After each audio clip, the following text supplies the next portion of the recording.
Alrighty, everybody, welcome back to another live stream here on the channel. Hopefully everyone is having a great day so far. Let's see, we have here in the chat, we have Leah, we have Maybe, we have Block, Catman, and Caleb. We also have Ohio, Haley. And if I go down a little bit more, Mike as well. Glad to see everybody in here, as well as those who I may have forgotten to welcome in chat, or if you're just now tuning in and not chatting, glad to have you here. All right, let's go ahead and switch over to our main scene. Okay, good. That did come back up. The SPC at the top left was bugged earlier. I almost went live towards 4 o'clock, but then I decided to wait till these storms popped off. And they are popping off pretty well right now across Colorado. So I wanted to spark up a stream here, kind of a last second thing that I would go live today. Didn't plan on it originally, but we ended up seeing a lot more, a lot higher risk of severe weather today than I originally anticipated, even though we did expect the enhanced risk and they did issue that. Today is a little bit higher of a severe threat than I initially expected it to be. So, yeah, glad to see all you guys in here again. Hopefully you're having a great day. I think it's a Monday. Yes, it is Monday, June 8th. So hopefully you're having a great Monday, at least as good of a Monday as you can have, which it's pretty difficult to have a good Monday, but hopefully you are. We actually want to start off here with this little random thing down here. We actually have a tornado reported in Oklahoma from almost an hour ago out here in northwestern Oklahoma. I found that a little bit odd, considering well removed from the 2% tornado risk, but it is still inside that marginal risk for severe weather. We just got a bunch of severes, all those severes you heard coming in. We just got a severe in southeastern, kind of actually east central Colorado, and then many of these severes are actually new in northern Kansas. So a lot of those beeps you heard were severes. Tornado warning has been issued. That's going to be for one of these storms in Colorado. They're probably continuing that tornado warning. Both of those still radar indicated. Neither of these look that impressive. The rotation has stayed relatively broad with both of these, but this southern one, even though the rotation has stayed broad, it does look like it's attempting to intensify further. And you could see that hail core, 2.5-inch hail there. So very significant hail as well on this northern side. I think we're going to get another beep for a tornado warning here too, as they just updated that. Still radar indicated warning there. What I'm going to do is I'm going to refresh that because it seems like we're going through that cycle of a lot of severe warnings. We're at 13 severes and 2 tornado warnings. We just got up on severe warnings. Like I said, these, I think we were down to just 1 severe warning that was about to expire out here. Now we're up to 4. And then I believe these two severes, I believe, have been here. But this one, I think, is a new extension. So, yeah, a few new severes. And then we just got one in Texas. I just saw that appear up on the weather, or this is actually the Weather Front app. This is Weather Front. We're gonna switch between both. I'm not full on Weather Front yet. I think Weatherfront is one of the better apps that have recently been released, but I'm still big on Weatherwise, so we'll kind of be switching between the two, and it might be a little difficult to see the difference between the two, but yeah, this is a Weatherfront here, which is what I'm actively using. I think I like Weatherfront a little, honestly, maybe a little bit better. And the only reason why is because it feels like the map design on Weatherfront is a little bit better than what it is on Weatherwise, even though both of them you can customize to how you like. So, yeah, let's, I want to zoom into this tornado warning here. I want to inspect the DBZ. That's 72 DBZ. So a lot of this that you see here, the white is going to be small hail. So this blue indicates like very, very heavy rain, borderline small hail. And once you start getting into these whites like 65, 66 dBz, that's when you start looking at 1 inch hail, 1.5 inch hail. And then when you get to the 68, 70, 75 dBz, you're looking at anywhere between 2.5 inch hail once you get into those 70 dBz contours there.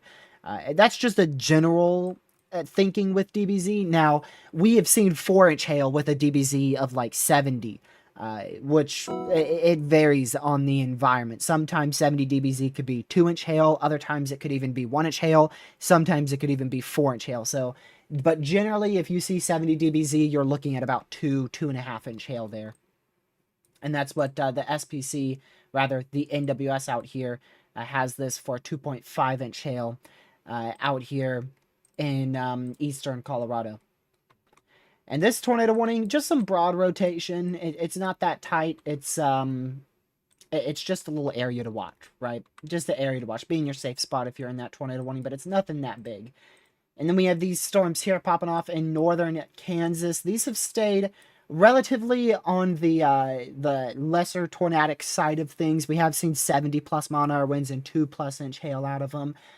So they have been significant, but we haven't seen a very significant, or if any, of a tornado threat out there whatsoever in Kansas. Let's see here. Got a new severe in southwestern Kentucky. So, yeah, this area is in a marginal risk today, so some isolated severes there. Then back down to the Lubbock radar. A new tornado warning has been issued. That's in Wyoming. Let's go up to that. Is that Wyoming? Wyoming? I think that's up here, right? Unless that's on, like, the border. Where would bro be at? Oh, yeah, that is up here. Huh. Weird. I'm looking for a report on this. This is radar indicated. They don't mention a report on this text here. But this doesn't look extremely tornadic. It really doesn't. Look at the Pueblo radar. Where's that? The U.S. is a little bit big. I don't exactly have every radar site memorized here. If you say the code of the radar, I can find it quicker. Apparently the Paducah radar's down. Yeah, so the radar we were using right there was actually the Memphis radar site. So the Paducah radar's down. Wow. Wow. Paducah radar's down. Southwestern Kentucky near Hopkinsville's radar's down. And the Evansville, Indiana radar site's down. We got 3 radars down right in this portion of the country right here.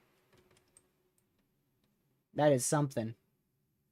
Oh, so you're talking about this radar site. What am I looking at here? Am I looking at this up here? Or are you talking about the boundary action that we have on this, around this radar site? I don't think it was classified as a derecho yesterday. I don't believe yesterday's storm was classified as a derecho. I don't think the line was as significant when it started. and it was not long lasting enough as it started producing significant damaging winds in central North Dakota. So it was more like 3 different MCSs that combined into one big MCS. So no, I don't think yesterday was a derecho, and I don't think it will be classified as such.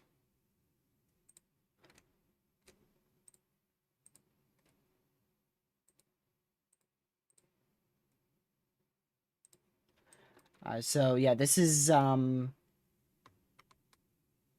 active tornado warning. This is the most impressive one. This is your closer radar site, but as Sam just said right there, we are scanning directly through hail.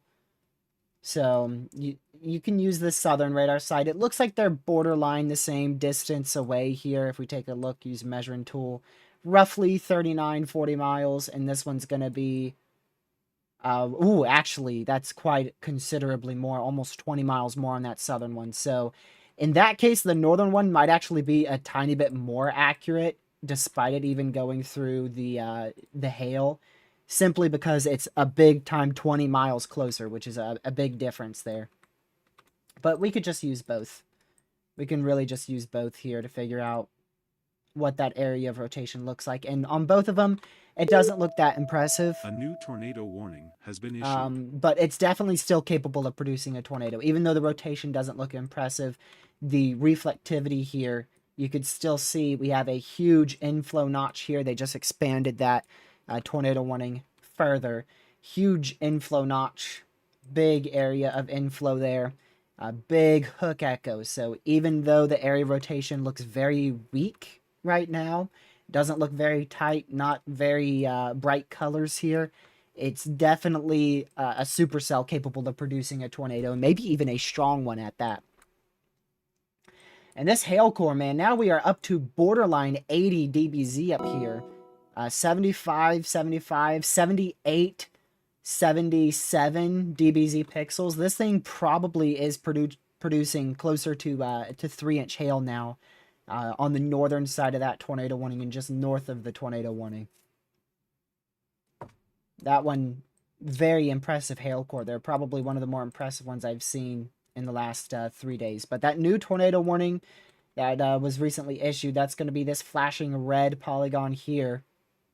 So that's an extension further into Colorado. Zoom out so you could see this. We're in northeastern Colorado, just southeast of Denver, Colorado. And this is heading for Lemon, Colorado, or Lyman, Colorado, but it's not yet there. The tornado warning is more for the I-70 corridor west of that location. I do have a report here, multi-vortex tornado ongoing. That was just 4 minutes ago. So a tornado looks to be ongoing now with this particular supercell. So likely have a tornado ongoing here right along the I don't know for sure if that's a highway 86 there, but it's going to be heading towards Interstate 70. So make sure you you get to your safe spot if you're in that tornado warning. I don't imagine there's many people in that warned area. There's definitely population, but probably not a whole lot. 125 people, so yeah, still a good amount of people though inside that active tornado warning.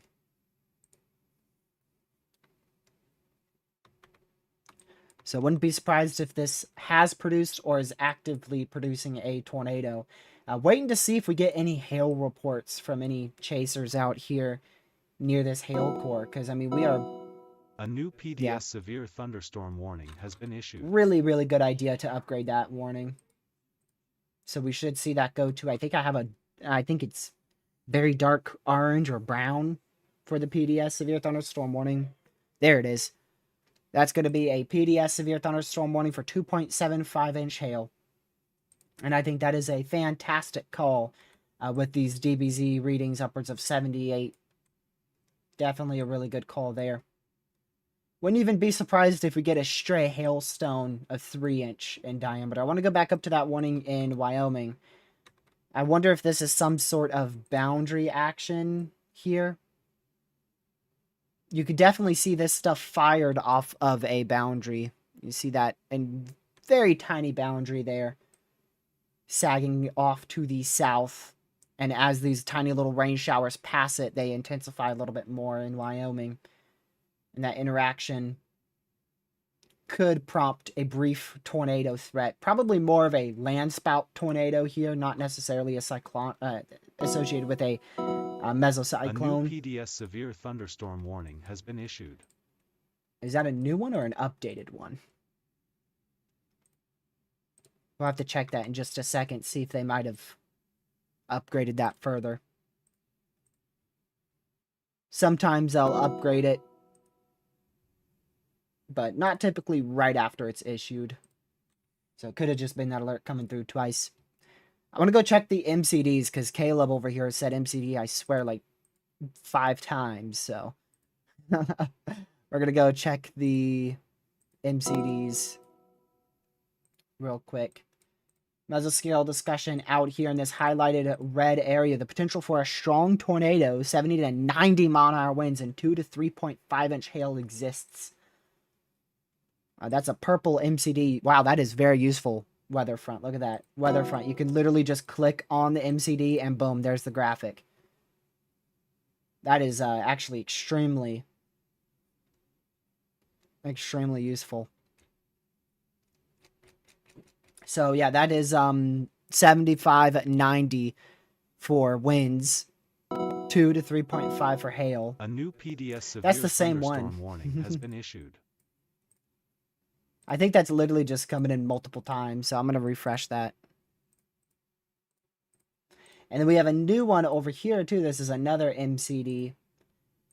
This was issued at 6:45, so this was about 30 minutes ago. Not too new, but some of y'all might have missed it if you weren't paying close attention. That is for 2.75 to 4.25 inch hail, a brief strong tornado or two, and then also 65 to 80 mile-an-hour winds with that. But I do want to go read this discussion. I want to see this. Several robust supercells have matured along the frontal boundary this afternoon across southern Nebraska into northern Kansas. Along tornado watch issuance 287, the environment remains... A new flash flood warning has been issued. The environment remains hot and extremely unstable with dew points in the 70s. Supporting ML Cape of about 4,000 to 5,000 mixed layer instability. So what is the surface-based Cape then? Like 6K? Actually not as high. Let me go to mixed layer Cape.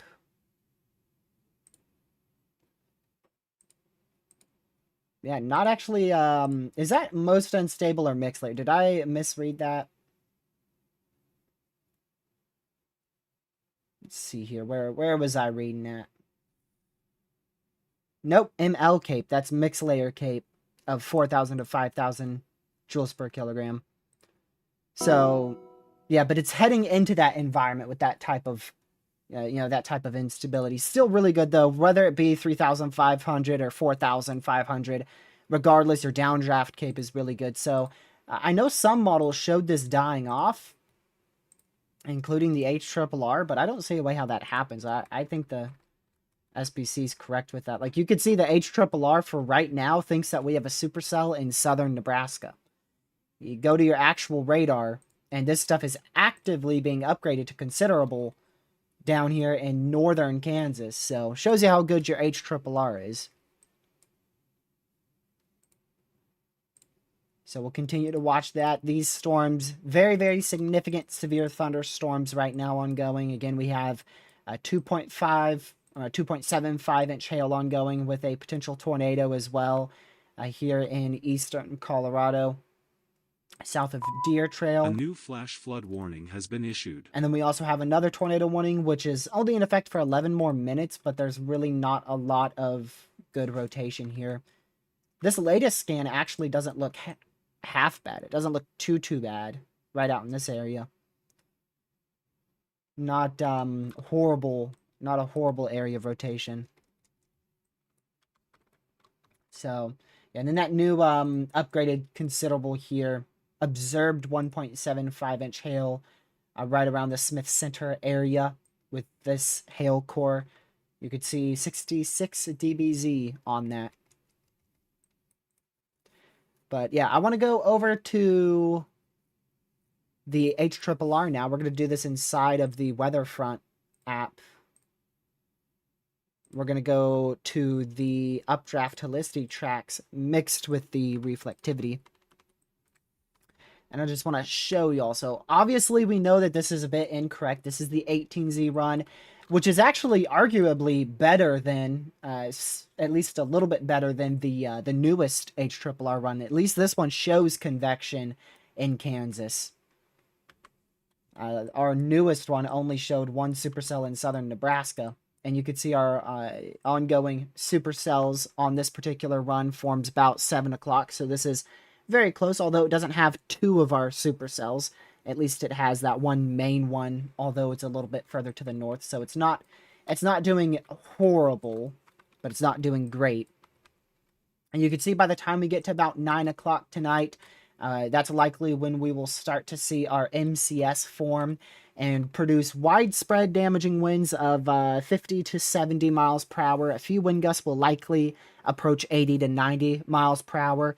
And I wouldn't completely rule out that random wind gust a little bit higher than 90. I don't think we'll see 100 mile an hour winds today, but I wouldn't be surprised if we get like a wind gust a little bit above 90 if this MCS actually does come to fruition and actually does form tonight. And depending on how big it is, I mean, it's not impossible we see a derecho out of this. The biggest problem would be how long it tracks. That would be the biggest problem with this. So let's just assume that it starts right around this area and tracks all the way through till east of Kansas City. That's roughly about 325 miles, and that is still almost 100 miles short of what would be classified as a derecho. So, although I wouldn't fully rule out a derecho today, the SPC almost went moderate at their last update at 4 p.m. Eastern. I don't think a derecho is likely today, but it's not entirely impossible. And then I wouldn't rule out a strong tornado both embedded inside the MCS or in front of the MCS if we get a supercell in front of that. And then tomorrow is going to be tricky. Tomorrow has high uncertainty because tonight's MCS will impact it. Although you don't think it will impact it much, that MCS is going to be able to probably inhibit some northward extent of our warm sector. You could see the leftover convection on the dew points here, and your main warm sector, if we switch to instability, is going to be focused right in that vicinity, right in here. And if we kind of push this on forward into tomorrow, that's our conditional area for supercells to fire tomorrow in southern Nebraska and northern Kansas. But that should also impact what happens further to the north. If we look at, like, for instance, the NAM, you can see the NAM has a lot of instability across our entire risk area down here and also back up into the main risk area, back up here into North Dakota and Canada. But if we switch to the HRRR, you can kind of see, and this also stays capped a lot of capping. You can kind of see where these two split. You have a little bit of a maximum of instability up here, and then you really have a lacklustering amount of instability and capping all in this area. And if we go further down to the south, you have a secondary area of max instability down here. So it's not a big change. As Rockets just said, it's still a lot of cape, but today's MCS and tonight's MCS and how widespread that is and how long it lasts and how strong it is going to impact tomorrow's northern extent of our warm sector to some extent. I don't think it will be anything huge. I don't think if our MCS ends up somehow becoming a derecho tonight, tomorrow's going to do nothing. Or if our MCS just doesn't even form tonight, tomorrow's going to go like high risk. I don't think that will be the case. I just think these tiny little details are going to matter when it comes to tomorrow's overall severe weather threat across North Dakota and South Dakota, and then the conditional risk back into Nebraska and Kansas. So if we pull this HRRR 18Z run into tomorrow doesn't look very robust on this particular run, and that could be because the HRRR has a stronger MCS tonight. But you could see we still end up with our conditional supercell threat down here in Nebraska, maybe some of a conditional supercell threat back down even into Kansas. and possibly even as far south as into southern Kansas, maybe even into Oklahoma, northern Texas there. So very conditional risks all the way from central Nebraska all the way through the northern panhandle of Texas there for a brief supercellar too. But our main risk is going to be tomorrow, closer to about 7, 8 o'clock Eastern time, right in front of this region here, right where these storms are. That's going to be your main risk for tomorrow. And you can see by the time we get to 9 o'clock, these storms, they don't look extremely intense. You really have one primary storm here, and then this storm looks pretty good down in here, but they don't really look that intense. And by the time we get to 10, 11 o'clock, these look relatively on the weaker side of things. Only one or two of them have updraft tracks here.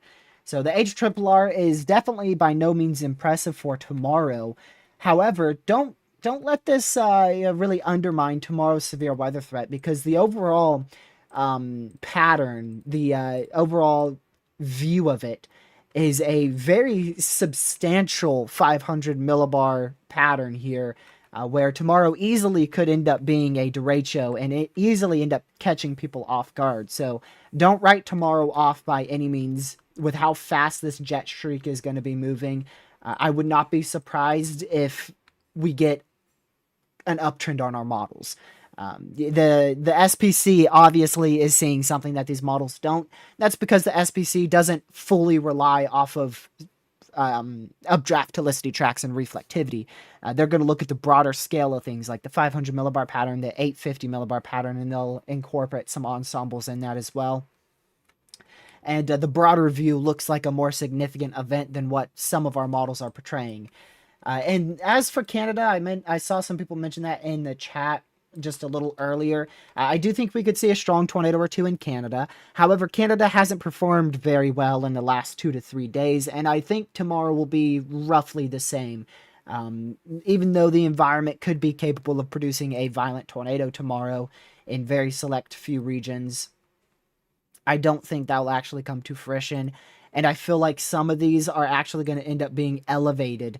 But you could see a very volatile environment exists tomorrow in southern Canada. So I wouldn't rule out a strong tornado or two if these storms can latch onto that warm front. I wouldn't entirely rule out an intense tornado in this area either tomorrow if storms can really latch onto that warm front. But I definitely have my doubts on tomorrow's warm front threat here in southern Canada. But definitely an area to watch. And again, I do think that's going to be a decent risk for severe weather, but I think this area for severe weather right now is being downplayed by our models, and I think the SPC is seeing that our models are likely downplaying tomorrow's damaging wind threat. As for the tornado threat tomorrow, I mean, it's kind of 50-50. I don't disagree with the SPC having a 10 sig tor tomorrow. But it also wouldn't shock me if they downgrade to a 5% Sig 1 tomorrow.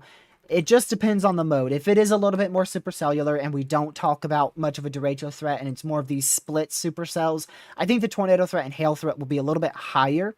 But if we do end up with a derecho, I wouldn't shock me to see the SPC bring those tor probs down a little bit. And they already downgraded the hail threat. The hail threat was 45 Sig 1 this morning. They've already downgraded that to a 30 Sig 1 with a little bit higher confidence and the potential for a more linear mode. And let's go ahead and switch to, let's see here. We're going to go ahead and switch to this run. Let's pull this on out further. Go to here real quick. RRFSA 18Z. There we go. Yeah, this is the 18Z RRFSA. You could see that is trended very linear. That is a very, very linear mode right there on the RRFSA. If we go in and do the updraft helicity tracks on that as well. This is what I was talking about. Look at that. That very well could end up being a derecho right there. From southwest North Dakota all the way up into southern Canada. You very well could end up with a derecho. And this is a model run that portrays that more high-end ceiling for tomorrow. And look at that. There's your storms on your warm front. Now, are these on or north of the warm front? They are on the warm front. Not north of the warm front. They are on that warm front. And not a overly favorable environment. Ooh, actually a very favorable environment. especially more towards the west back out in here. Yeah, those would be probably your biggest tornado threats right in here. And that would definitely pose a strong tornado threat. And again, that's for tomorrow. But I want to go into Wednesday now. And again, tomorrow is probably going to play a role into how Wednesday performs. Because if tomorrow does end up having a big old MCS, for some odd reason, if we do end up with a huge MCS at 6 a.m. in the morning tomorrow, actually technically 6 a.m. Wednesday morning, that would wipe out your warm sector. You could see, look at it. This is your warm sector tomorrow night, and it's trying to lift northward for Wednesday's severe threat. But for some reason, the RFSA says, nah, I'm going to just form a random MCS here and wipe out the entire northern portion of your warm sector. And what that actually results in, you may think, oh, okay, so Wednesday's going to be a full-blown bust, right? Nothing's going to happen on Wednesday if that happens. Well, no, not at all, because that is now set up a very sharp boundary here across central Wisconsin and eastern Minnesota. So even though the northern extent of that severe threat would be limited, look at your environment. You've got actually a warm front that is... A new flash flood warning has been issued. A warm front that is favorable for a strong tornado threat here. And I want to see, does it fire? And look at that. Plenty of storms north of the warm front. That's the key, though. They are north of the warm front. I don't think any of these are on the warm front.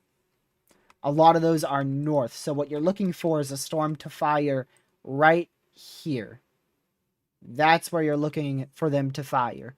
If we switch back to that, you could see they really don't. So a lot of those would just be elevated hailstorms, maybe with the select few in front of that MCS. And then, man, just a full-blown derecho.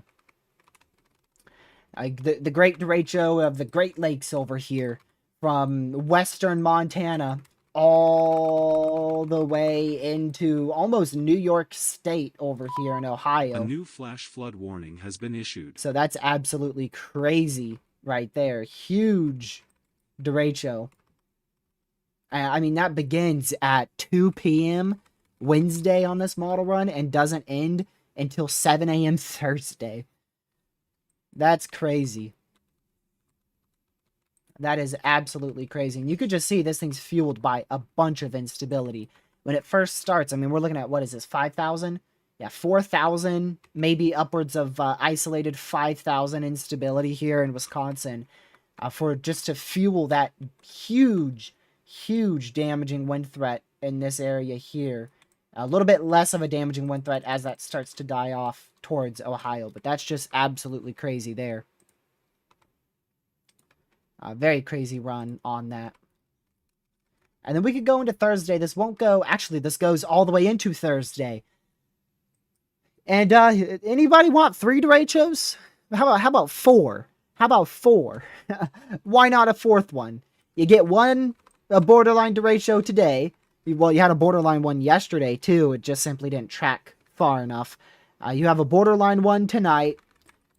You have what this one is really portraying as also a borderline one tomorrow. A new flash flood warning has been issued. Maybe even a borderline one Wednesday morning, tracking from, if you follow this, this goes from central South Dakota all the way up into southern Canada. And then another one Wednesday. So that's what, like 3 or 4 right there? And why not one more? Why not one more? Why not one that stretches from freaking central northern Wisconsin to doggone western Oklahoma? Why not one of the largest MCSs ever, huh? Now, in reality, what would actually be the main derecho would be this right in here. That would be where your main derecho would end up being. But, I mean, still, you get storms that fire all the way down into western Oklahoma on this model run for Thursday. So, yeah, a lot of this is going to change. And, regardless, I think all of these days, today, yesterday had moderate potential. Obviously, it went moderate. Today has moderate risk potential. They have withheld the moderate for now. Maybe they'll change their mind at the 9 o'clock update in an hour and a half. Tomorrow easily has moderate potential if we actually do see more of a line. Tomorrow definitely could go moderate for wind. Wednesday definitely could go moderate for wind as well. And I think Wednesday, I'm not too sure on which day will have the highest tornado potential. It's between Wednesday and Thursday. The tornado potential with this entire system is really not all that high. We're really not looking at any like major tornado outbreaks with this.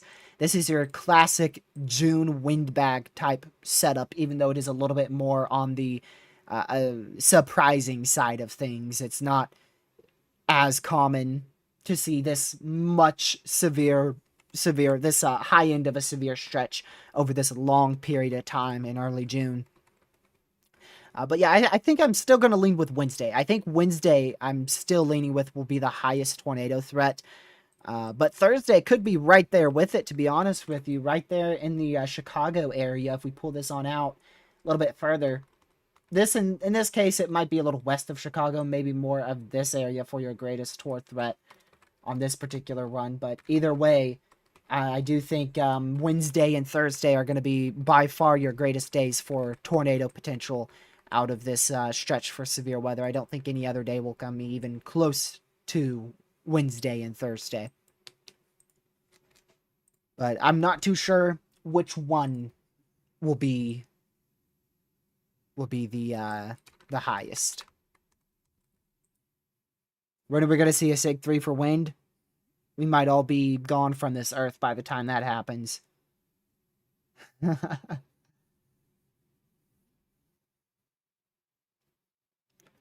Silly GFS on the 16th. Let me go take a look at that. If it's in the deep south. Yeah, I don't... that is definitely a possibility. I mean, we probably won't have as crazy of a trough as that leads into the mid-Atlantic, and that'd be a crazy dynamic setup right there, at least for kinematics. But yeah, I do think severe weather will be possible in the deep south on the 15th, 16th. I do think that will be possible. Holy crap. Who's ready to do it all over again on the 17th? Look at that. Anybody want 10 derechos in June? I mean, look at this. Look at that. This is just an insane setup for just MCS after MCS after MCS after MCS for almost the whole month of June. I mean, even into June 24th and June 25th, you're still in the same pattern that you're in today, 3 weeks in advance. It's just a crazy pattern for MCS. Just MCS mayhem for June. Which is exactly what we were thinking. That is exactly what we were thinking. Maybe not this much MCS action, but still roughly what we were thinking. Like I said, anybody want 10 derechos this year? In reality, I wouldn't be surprised if none of them get classified as derechos, because that derecho classification, man, we jumped from 240 miles for an MCS to track to be classified as a derecho to 400. I mean, it's just such a bigger jump. It's insane. Such a huge jump. I just don't know if we'll ever get multiple derechos like that. Because in my opinion, tomorrow, personal opinion, not by classification, not tomorrow. In my opinion, yesterday wasn't a derecho, just because of it didn't seem like it tracked far enough, and it didn't seem like significant wind status present. But the day before that in Pennsylvania, in my opinion, I think this was a derecho. In my personal opinion, yesterday would be debatable. And then I know we had a crazy MCS in Alabama that could also be debated as a derecho, although it didn't have as much significant damaging winds as yesterday or the Pennsylvania MCS. Alabama definitely did have a crazy MCS borderline derecho there too. So, in my opinion, we've had like 3 or 4 borderline derechos already in June, and we're 8 days in. So like half the days so far in June have had borderline derechos, in my personal opinion. The only one that I think should be classified as a derecho is the Pennsylvania one. I think the MCS that track through Pennsylvania probably should be classified as a derecho. Will it be? Most likely not. Most likely not. A new PDS severe thunderstorm warning has been issued. For Colorado, yeah, that's for the same county, so yeah, this one's still 20 more minutes. Think they'll go moderate at the 9 p.m. SPC outlook?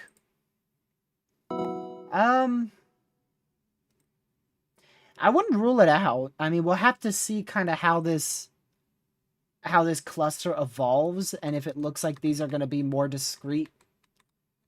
I have to watch that just in case near Portis for torque potential. If these are going to be a little bit more semi-discrete to clustered, or if we are just going to see a full line. So that outlook won't be out until a little over an hour. So in an hour, we should know generally if these are going to be more clustered or more of an MCS. But I wouldn't rule it out. Here's the HRRR again. And that definitely doesn't show much of a derecho threat, to be honest with you. So I don't think so, but I wouldn't say it's impossible.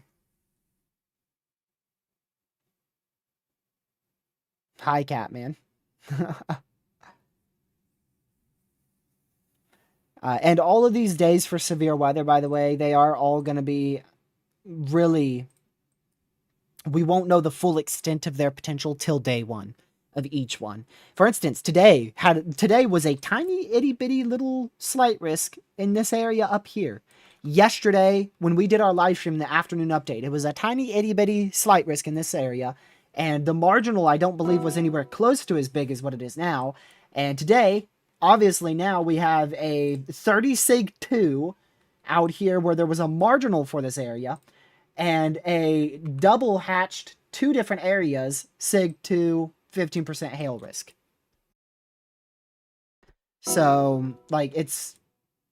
Oh, and also 5% sig 1 in both of those areas. So, it's really, we won't know the full potential of any of these risks until day one. We really won't. It's what we kind of call, I would call them mesoscale days, but it's really not. A new flash flood warning has been issued. Today was definitely more of a mesoscale day. Definitely more of a mesoscale day for today, because you could see this tiny itty bitty little shortwave trough that was helping today overall with forcing and whatnot. And this is the one, both of these tiny itty bitty shortwaves were helping with forcing and instability and whatnot. A little bit locally higher wind shear, especially the second one in Colorado. That's more of a mesoscale day. But tomorrow I wouldn't necessarily call a mesoscale day with all of this action here happening in the 500 millibar flow. But a new flash flood warning has been issued. It has the uncertainty like a mesoscale day, but it's not necessarily a mesoscale day. Mesoscale day is more small scale features. Again, like, for instance, that tiny little shortwave. I knew something else was going to be issued right after that. And we got some flash flood warnings, 4 in Alabama, 1 in North Carolina, 2 in Illinois, 1 in Missouri.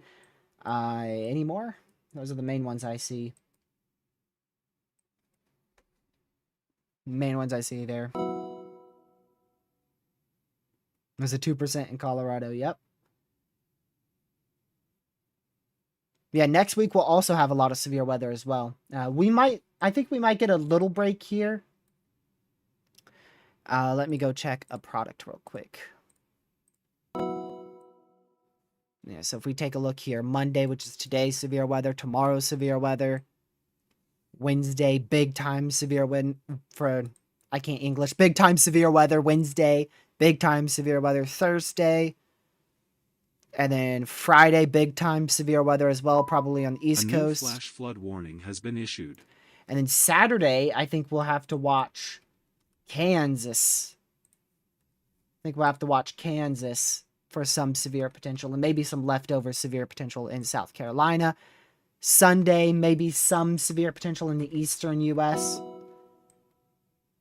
And then that's where we might have a little break. We might have like a little break next weekend. A break being a marginal risk. I think we might have the chance to stay at just a marginal risk like Saturday, Sunday, Monday next week. And then June 16th, that's when we're probably going to start picking up with severe potential yet again in the deep south, June 15th, 16th. But I think we'll have 2 or 3 days for a break. June thinks it's May. That's exactly what we were expecting, too. We were expecting that. Go back to our tornado season forecast from 3 months ago. We were literally expecting June to be considerably better than May this year.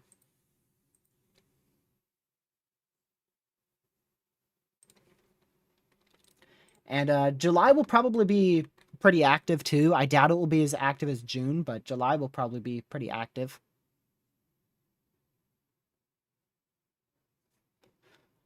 Middle of next week is far out, but there's some agreement and some severe weather in the U.S. Like I said, yeah, for sure. For sure. Ooh. There you go. 3-inch hail. Told you I wouldn't be surprised if this thing spat out a random 3-inch hailstone. There it is. Random 3-inch hailstone. Spat it out at 7:39 p.m. is when it was reported about 7 minutes ago. Yeah, Ben, but to be honest with you, dude, it's not...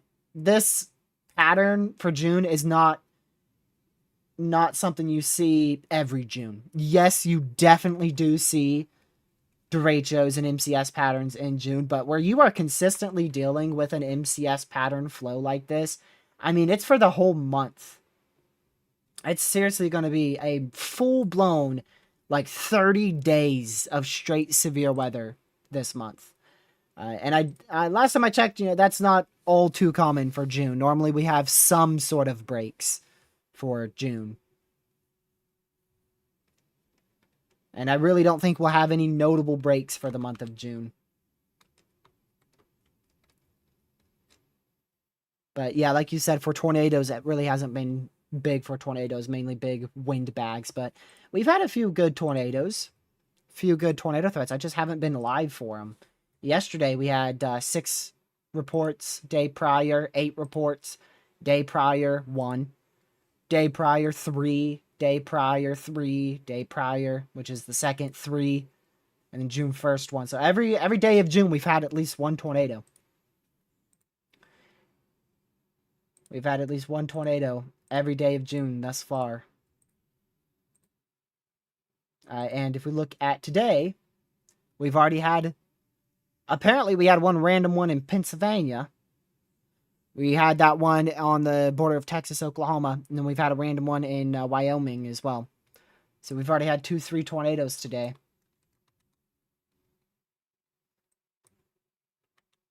Hard to say if there's much rotation here. I mean, there's probably some, but it doesn't look nearly as good as what it once was. It looks like it's turning into a big hail core.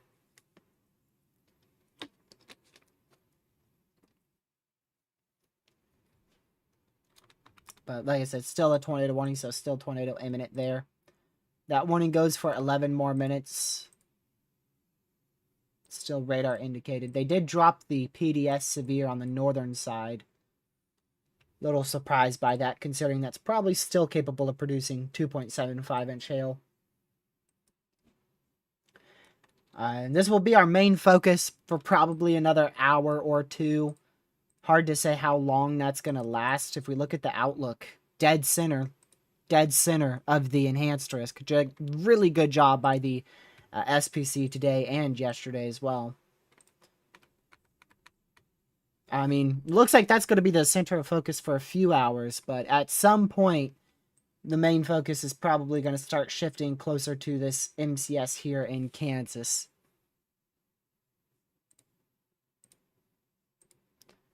Have to imagine we'll start watching Kansas a little bit more than Colorado as these storms grow more upscale. I like how you guys were saying, like, structure of the year. I go to Connor's feed and it looked like blue skies for a second. Let me go back a bit on that.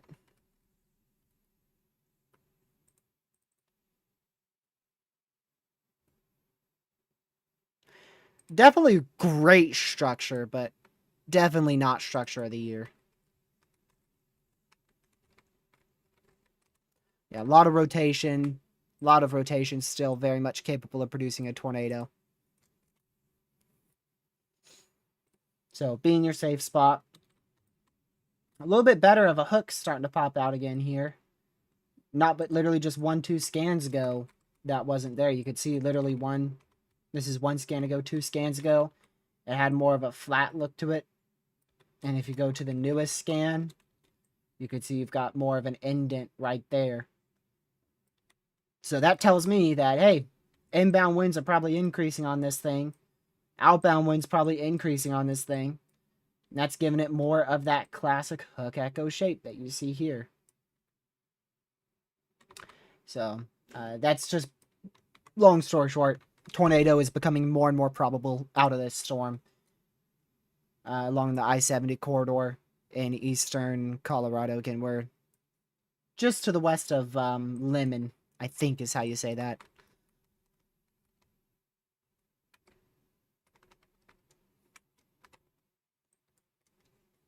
And then we should get additional convection to fire somewhere down here. Most of our models hinted towards that. If we go to, this is the RRFSA, and we're going to go to the newest 21Z. See if that showed it. Oh, well, you know, that doesn't, well, it kind of does. Just a little bit more north up here. A little bit more north, not as far south. And that definitely shows some big-time MCS potential tonight. Borderline derecho potential. Go to the new HRRR, see what that shows. And there's the HRRR. That's what the HRRR thinks the radar looks like right now. It thinks we have a supercell crossing the border of Nebraska and Kansas. And then it fires a bunch of storms here in an hour in this area. Let's go to the NAM just so we can have a second opinion. Actually, we're going to go to the NSSL HT for a second opinion here. Well, I can already tell you that's wrong. So let's go to...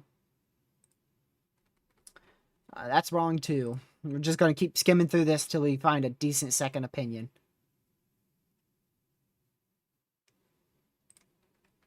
Here's your NAM. Okay. I see you, NAM. NAM is nailing it. Look at that. This is what the NAM thinks the radar looks like right now. Absolutely nailing it. Wonder if you guys can see this. There you go. So on the right is what the radar actually looks like, and on the left is what the NAM thinks it looks like. You can see the NAM has no storm here. Actual radar has a storm here. And if we just go to Colorado to compare that to, hey, that ain't half bad. That ain't half bad. It's got that storm up here. And close, and the linear bias is definitely kicking in, but close on the NAM. At least further to into Colorado. Now let's switch that out with the RRFSA, because I think that model is actually doing the best right now, which is a bit of a shocker. New RRFSA rendering in, but this is the 1 hour old one.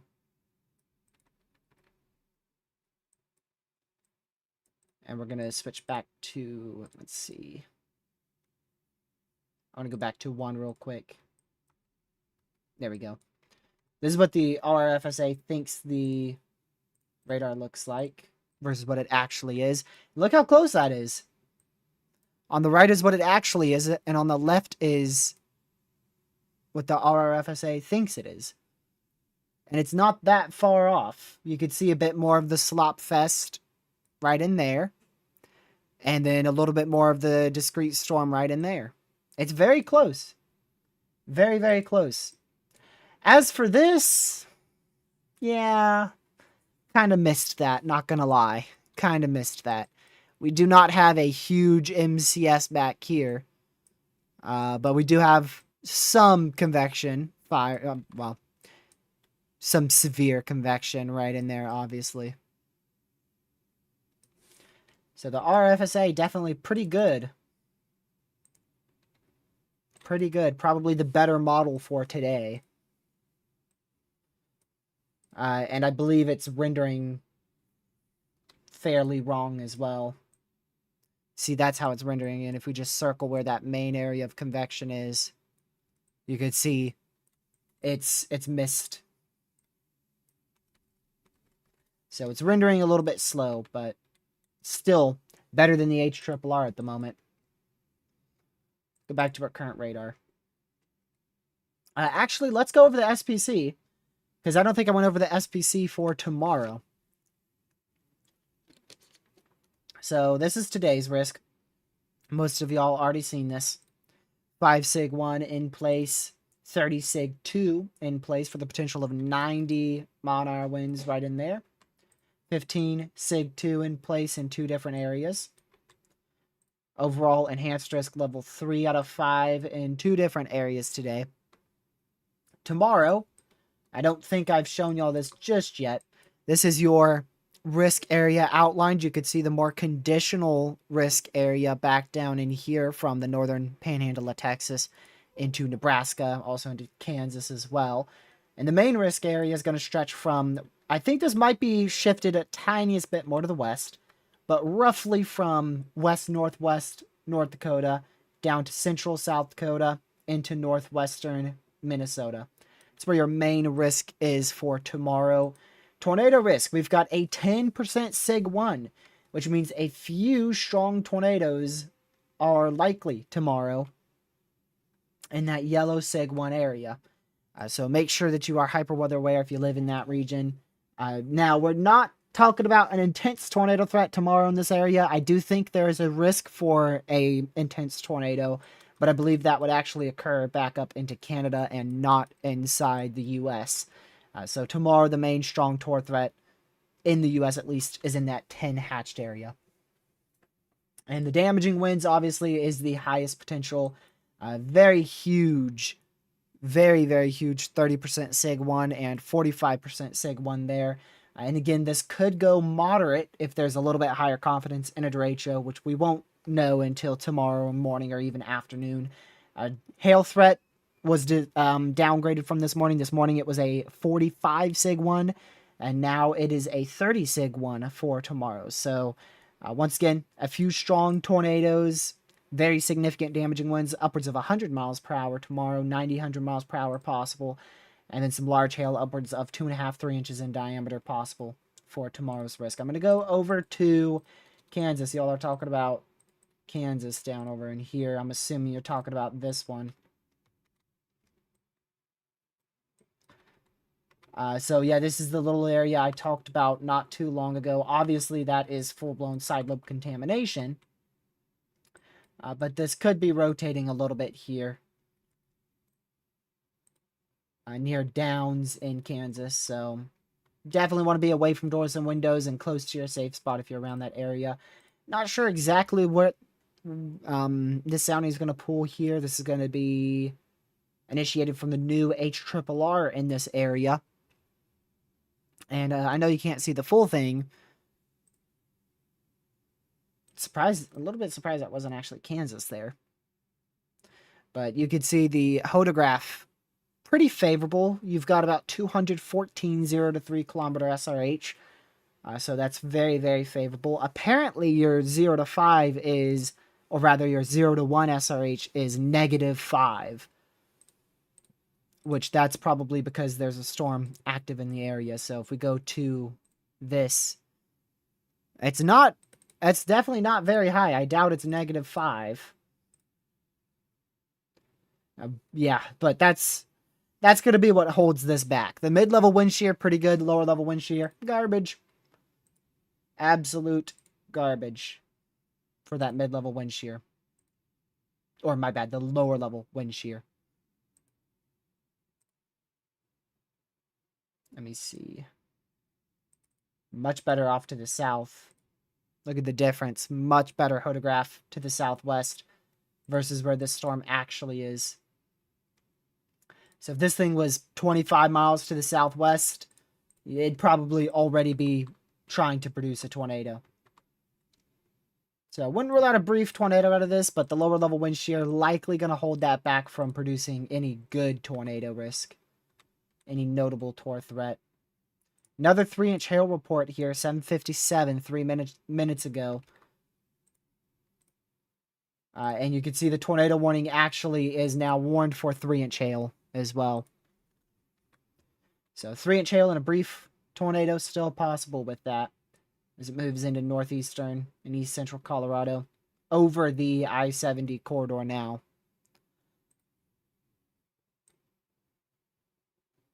Directly over the I-70 corridor.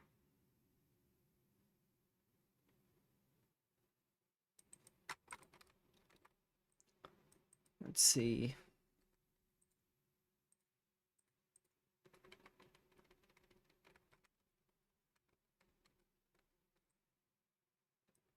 Checking something real quick.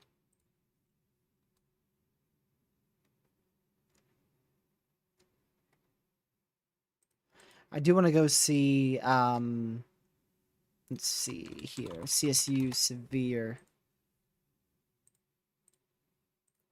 I believe I already looked at these. Actually, I didn't see that. For some reason, CSU Severe went moderate in northern North Dakota for a tour, which I have to say I strongly disagree with at the moment. I feel like we're more trending towards a linear than that.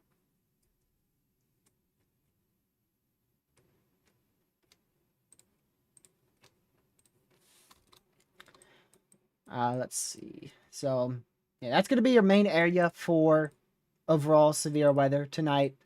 There's your tornado watch here for Kansas and far south central Nebraska. 40-20 tornado watch, but look at the wind probability there. 60 plus mile an hour winds, 80% chance. 80% chance for, I believe that's for 10 or more 60 plus mile an hour wind gusts there. And for 75 plus mile an hour winds, 70%, 1-inch hail 60, 2-inch hail 60. But overall, the risk for a strong tornado is low. A brief, weak tornado is definitely possible. So, brief tornado or two, can't fully rule out a strong one. Very significant damaging winds, widespread 50 to 70, even some gusts upwards of 90 will be possible. A large hail of 1 to 2 inches in diameter, definitely possible. Can't rule out an isolated hailstone upwards of 2.5 inches in diameter. If we manage to get a good discrete storm going like this, for instance, this is definitely going to promote a little bit better of a tornado threat and a little bit better of a hail threat over the next hour or so, right in this vicinity here. I need to see exactly where this is going here. Looks like it's going to the southeast, so right in this vicinity for the next hour or so. That's where your hail risk and tor threat is probably going to be the highest here in northwest Nebraska. Obviously, for Colorado, the highest hail and tornado risk is going to be focused in this vicinity for the next hour as well. Does it look like on satellite? Let me see. Obviously, it's dark out here. Wait, it shouldn't be. I said obviously, but then I looked at the bottom right. I'm like, wait a second. It's only 7 o'clock out here. Yeah, so there you go.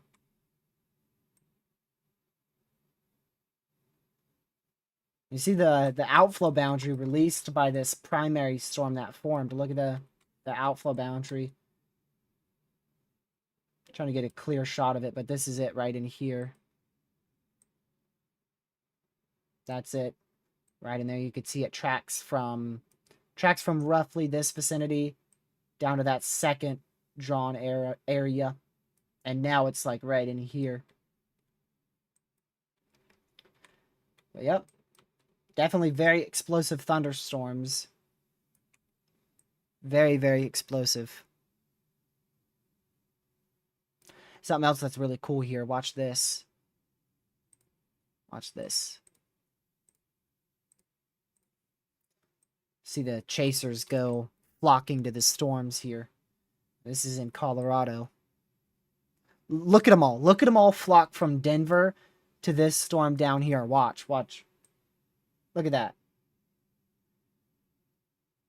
Everybody flocks down to that storm. Now it seems like a lot are just chilling around the Lincoln area. Of course, some of those locations may not be updated, but... Or not Lincoln, Lemon. Or Lyman. However you'd like to pronounce it, but that's where our...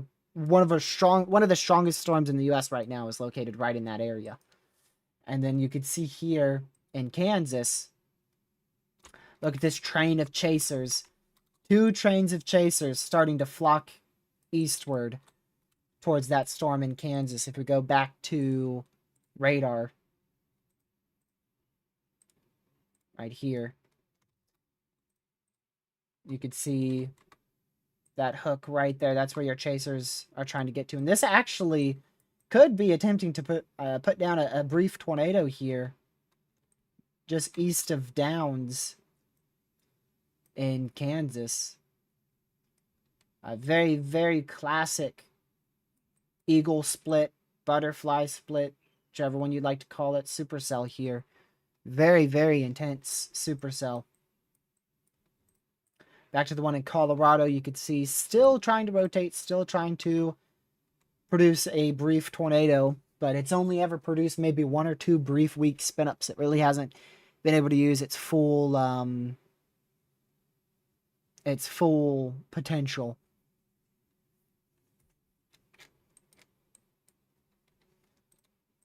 Did they do Tor Possible on that? Wow. Unless weatherwise, or rather weather front, I'm going to keep calling it weatherwise on accident. Unless weather front doesn't have the Tor Possible tags. They didn't. They did not put a Tor Possible tag on that. I am shocked. Very shocked with that. See if I can find something with a Tor Possible tag here on Weatherfront. You know what I can do? I can go look at the alerts tab here. We have no Tor Possible Severes, actually, anywhere in the U.S. We have our tornado warning in Colorado, and we have our newly added considerable severe here in northern Kansas. Those are our 2 main severe thunderstorms and overall thunderstorms in the U.S. right now. The considerable in northern Kansas and the tornado warning in eastern Colorado. Yeah, no Tor Possible on this storm in Kansas, shockingly. And then also no Tor Possibles anywhere in the U.S.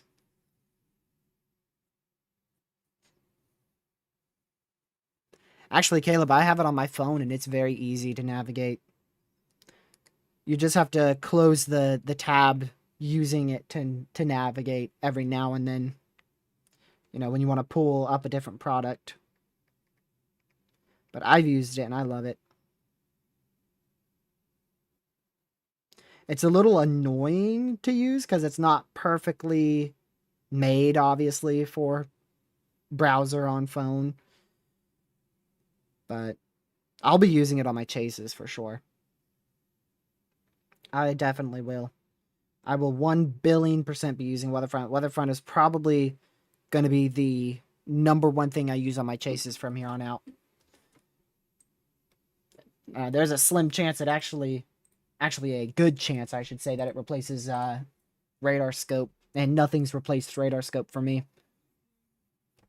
Do you think derechos are possible for all days? Yes, I do. I think derechos are possible from today all the way till Thursday's done. Shoot, who knows? Maybe even Friday. I would like to wait till higher resolution cams come in, but it wouldn't be impossible to see a derecho on Friday in the New England states. It really wouldn't. As long as your cape is high enough, which, I mean, these have 2,000, 3,000 joules per kilogram, so. I'd have to wait for higher resolution, though, to get to Friday. But at least now through Thursday, maybe even potentially MCS derecho possibility on Friday.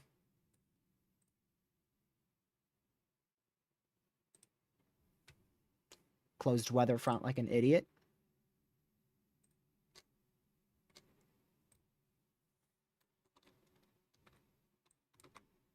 So we'll keep watching that storm in Kansas.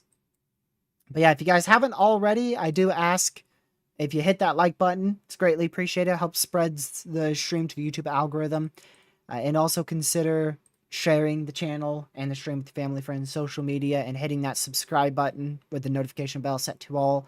So you know when I go live tomorrow, because I will be going live tomorrow as well. I hope it won't be too late of a live stream. The past few days, I've really just been doing briefings because these risks are fairly late. They're fairly late in the evening.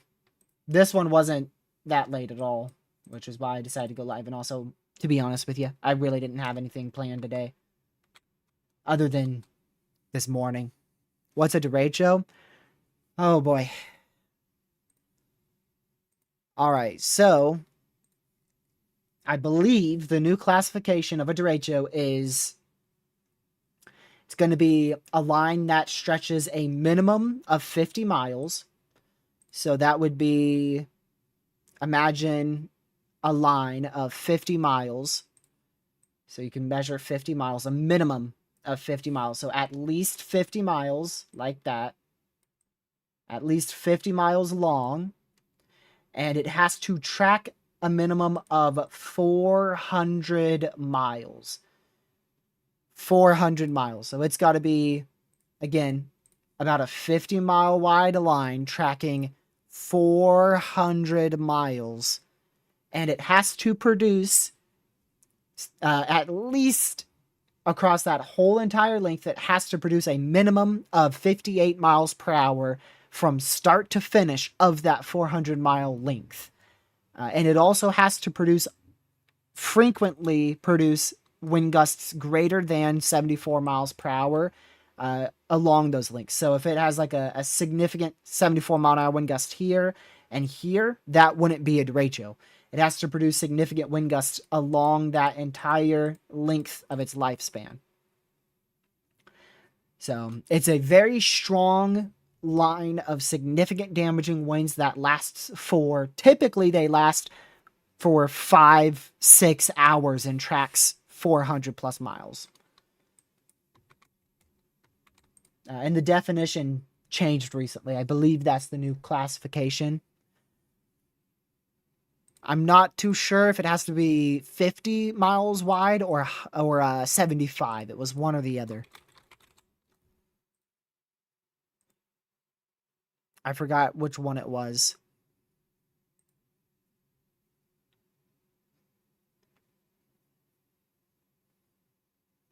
I believe it's 50 though.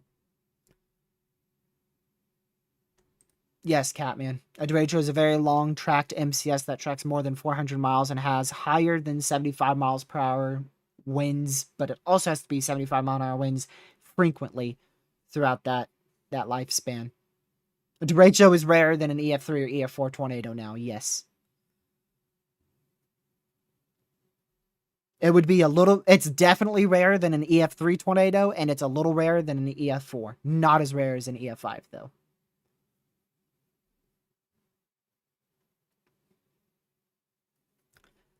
But I would say the amount of EF4 tornadoes and the amount of derechos per year is probably, if we're talking averages, pretty close. I feel like the average for EF4 tornadoes is probably like around 3. Roughly around 3 violent tornadoes a year. And derechos, I feel like we roughly get about 2 or 3. Even though it doesn't seem like it with the new classification. I mean, it already feels like it's been decades since the last derecho.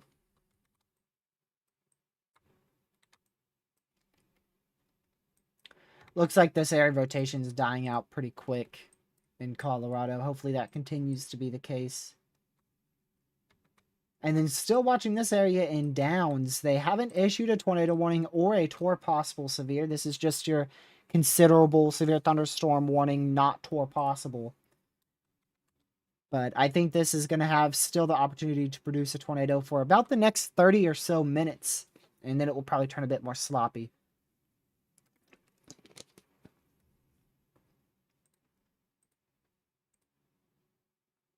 Most likely return a little bit more sloppy in about an hour.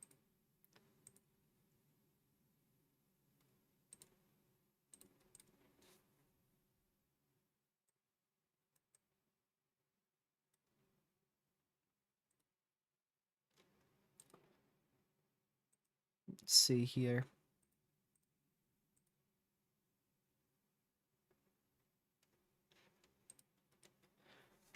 So, yeah, that's probably the highest concern right now is that storm in northern Kansas near Downs, and then our other storm here in Colorado north of Lyman.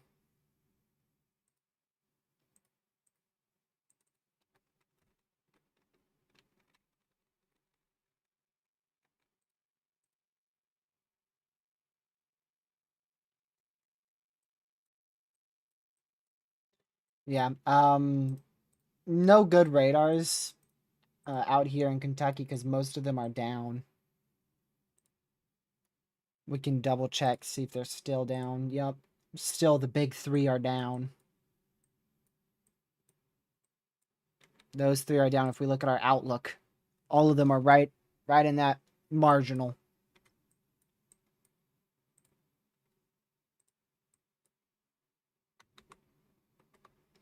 Yeah, good luck, Catman. You ain't getting nothing out of this whole sequence. You guys are trapped under the ridge. Y'all are stuck under the ridge. The closest chance for storms for you, I think, is like, what was it, Saturday?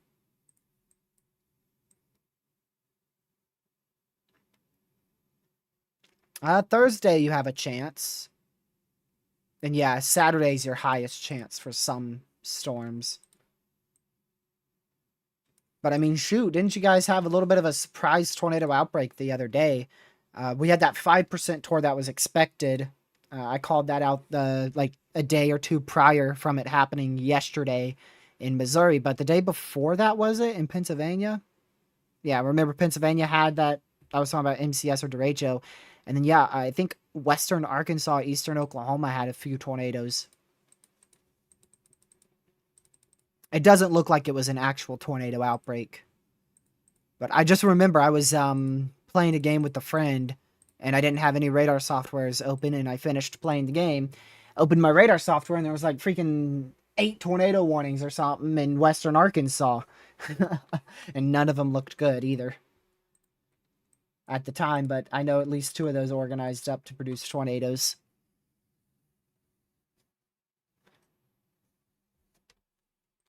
Colorado, let me see. Oh, this storm? I can tell you right off the bat, it's in the cool pool of this storm, so the chance for a tornado out of that is slim to none. Because it ought to be right in the cool pool of the supercell in front of it. Probably going to be a pretty good hail threat, I'd have to imagine. I wouldn't be shocked if this produces near 2-inch hail and 60-mile-an-hour winds, but I highly doubt that's going to be a good tor threat there. I did see the big CC yesterday in Missouri. I don't recall Arkansas. Maybe.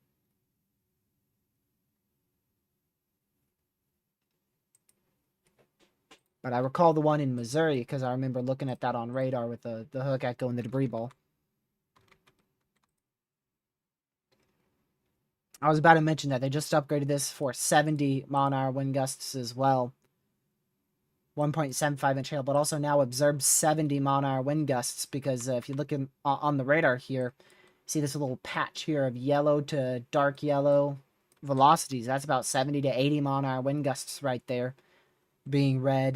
Quite a bit up from the surface. Not very far up from the surface, though.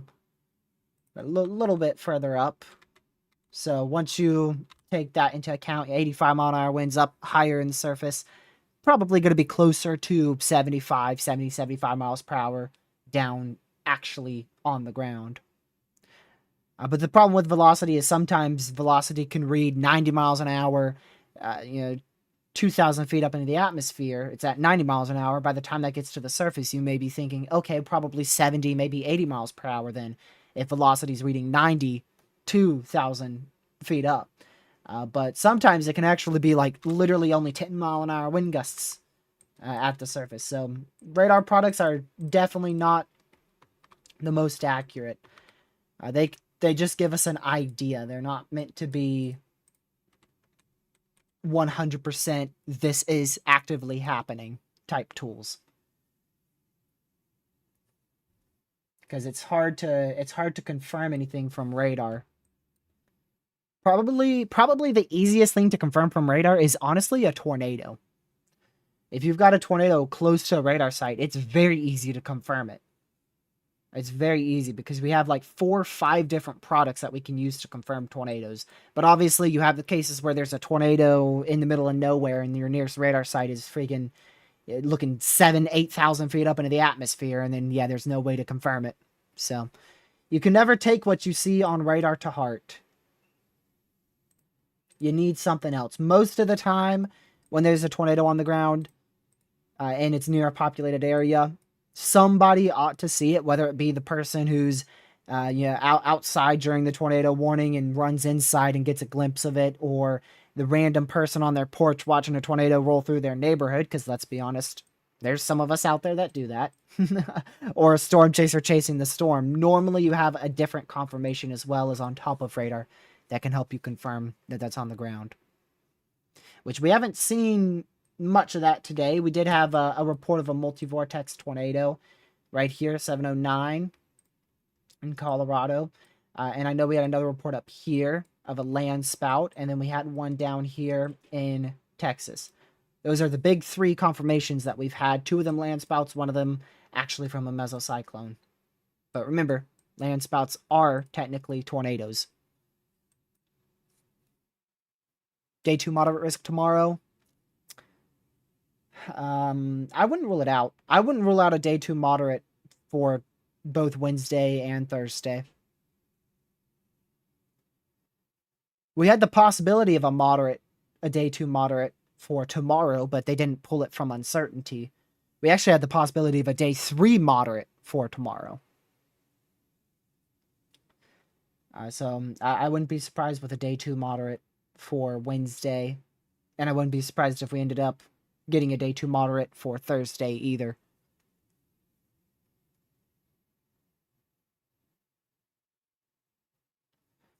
For Kentucky, these storms are dying out. There's a lot of lightning with them. You might have a gust of up to like 30 out of them, but there's really not a lot from this here in Kentucky. Just a lot of heavy rain, maybe a gust upwards of 30, and then a bunch of lightning. An absolute bunch of lightning here from southern Illinois into southwestern Kentucky. A lot of lightning. Wisconsin, some lightning on these storms northwest of Reedsburg, right around the New Lisbon area. Lisbon. Right around that area. That's your strongest storm. Outside of that, you just got some heavy rain isolated through the state, and then some light rain showers closer to Milwaukee. Light rain showers up here closer to the border of Michigan and Wisconsin.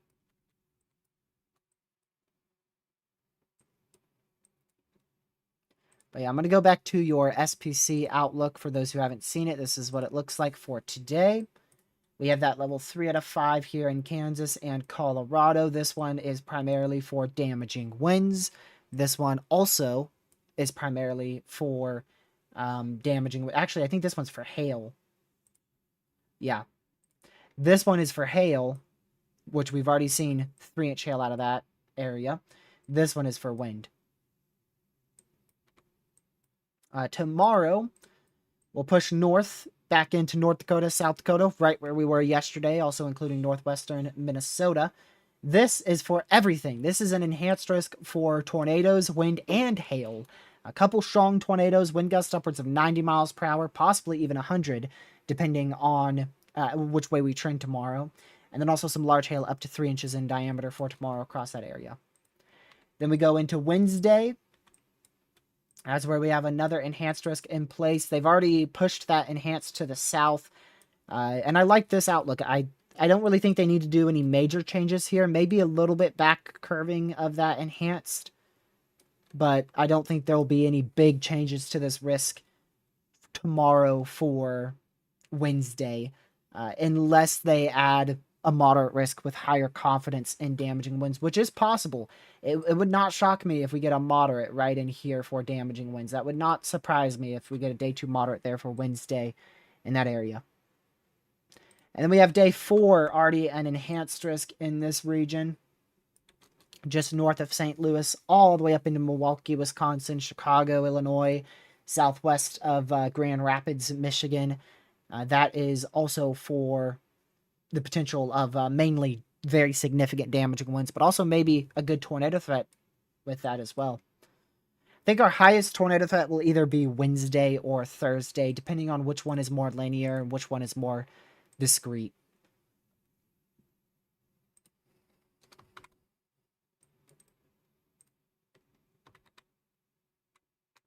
Still good old clear air right there. The main area for tornado potential would be out of that, so monitor that area. It looks like it's very, very weak. So again, I don't think that's posing a huge tornado threat. They may not even extend that tornado warning, honestly. Now rotation has gotten so weak to the point where a warning may not be needed, and it looks like the chance for a tornado out of this is decreasing rapidly. Maybe still a chance for another 15 minutes or so, but you've got storms that are firing to the south, slamming this supercell as it's moving to the southeast, so most likely the risk of a tornado out of this is decreasing rapidly by the minute. That's in northern Kansas. So I think we're going to be transitioning into a dominant wind threat here over the next hour or so. Still could see some large hail, obviously, out of any of these more discrete storms here that stay away from the MCS or in front of the MCS or don't get as clustered.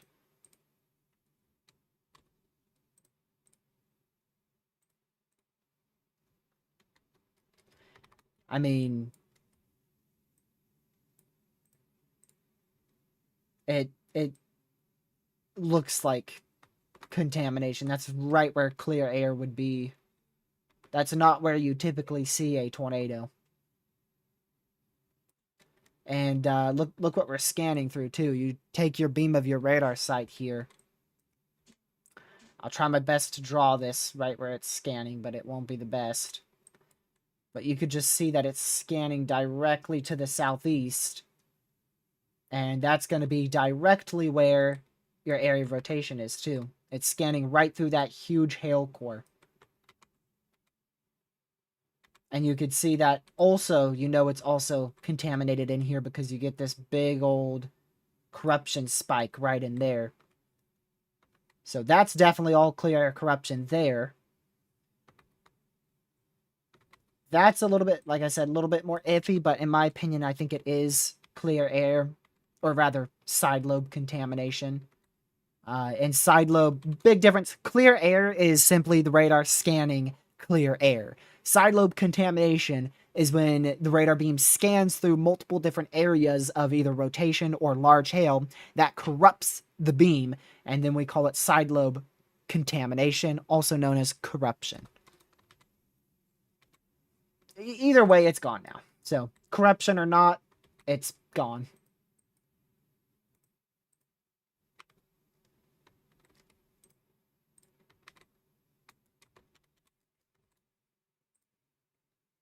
And they did put a tornado possible tag on this new severe thunderstorm warning. You can see there, tornado possible.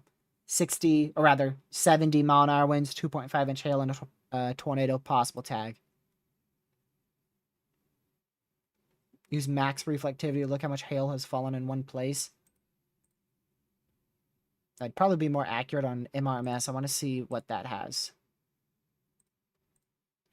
This is the swath of hail in the last hour. Can I pair that with this? Yeah, you kind of get an idea of where your largest swaths are if you pair it with the 1 and the 6 hour. That's your hail swath right there. Obviously, this is well underdone, too. 2 inch hail? Nah, buddy, we've had 3 inch hail. So we've definitely had some large hail in that area.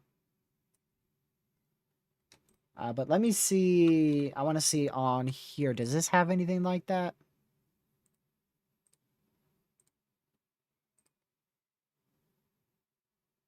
Let's see. I know Weatherwise does. Oh, this has differential reflectivity. I didn't even notice that.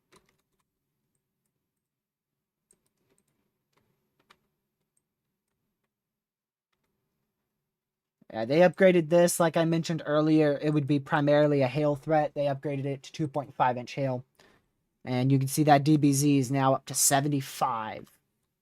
So definitely big time hail falling there in the wake of this cool pool that this storm's brought on.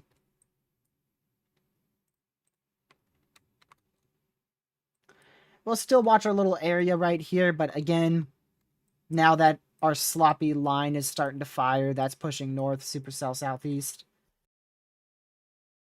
I think it's less likely. Excuse me. Line goes north, supercell goes southeast, and it's just going to turn it into a sloppy mess. Again, every minute that passes, risk for a tornado out of that area goes down. Let's go to our new HRRR, see if it did any better. A little bit better, but still not the best. It has storms firing in south central Kansas in an hour. Actually, in 30 minutes, so. Yeah, but if we do get a good tornado threat today, it's going to come from either the discrete storm that we're still dealing with in Colorado, if it can re-intensify over the next hour or so, or if those storms there in Kansas can remain a bit more discrete, which looks unlikely right now.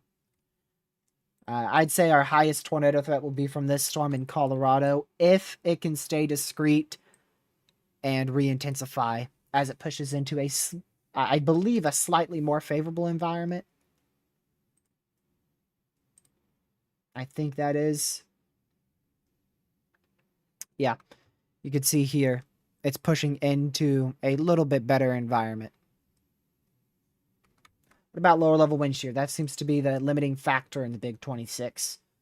And yeah, you can see it's in an area of not a lot of wind shear.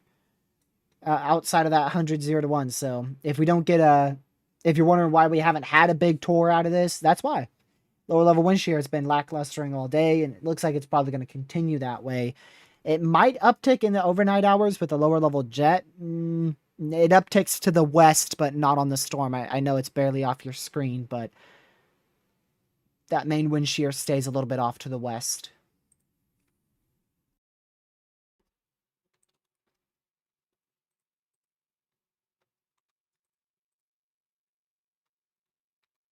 Yeah, definitely could be some gusty winds of 70, 75 miles per hour here, southeast of Downs. Despite observed 70-mile-an-hour wind gusts there. Was there a report there? This has a 64-mile-an-hour wind gust. If you round down or up, that actually rounds down to 60. I wonder if they included what report. I don't see it. Observed 70-mile-an-hour winds and radar indicated 1.5-inch hail. 1.75-inch hail. 739, so that's with the old storm. 719, old storm. 719, old storm. All these reports are from the old storm. All those reports are from this big guy, not this guy.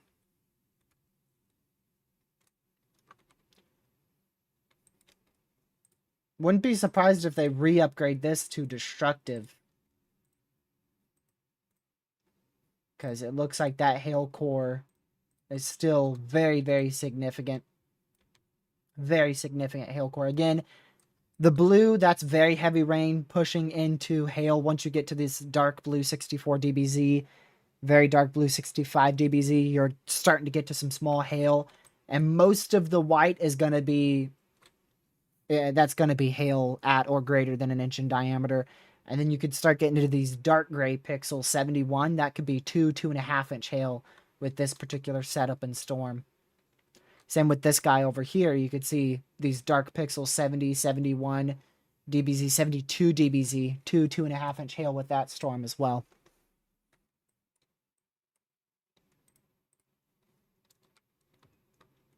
Back out here into Kansas. This one has about 65 to 70 dBz. Warned for 1.75 inch hail. Could be a little bit greater hailstones than that, but generally right around the realms of 1.75 inches in diameter. Right about there.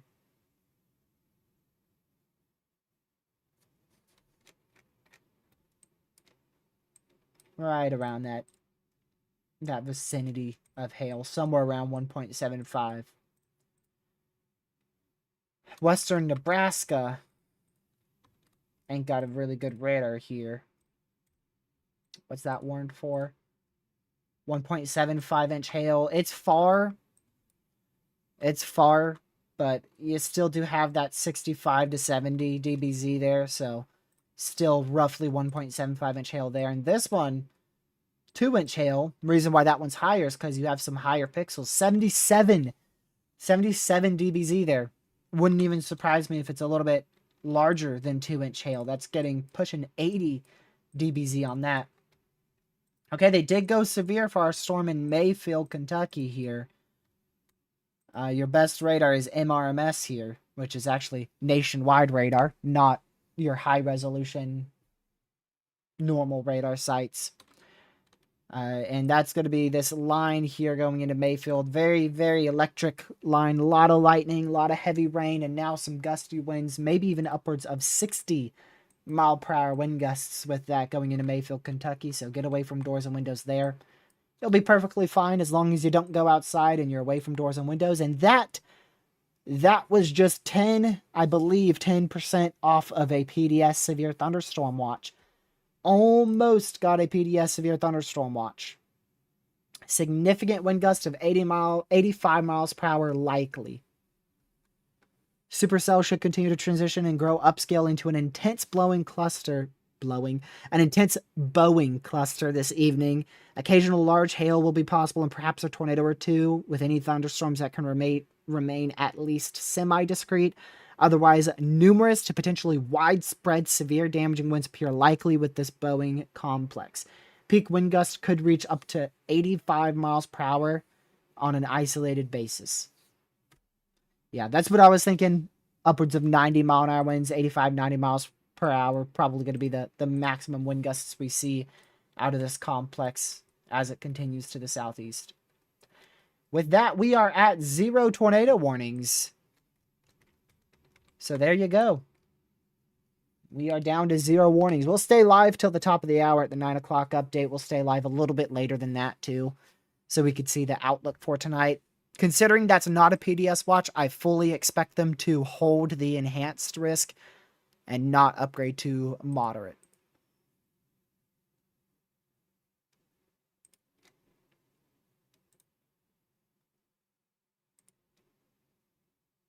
At least I'd expect them not to go moderate, but you never know.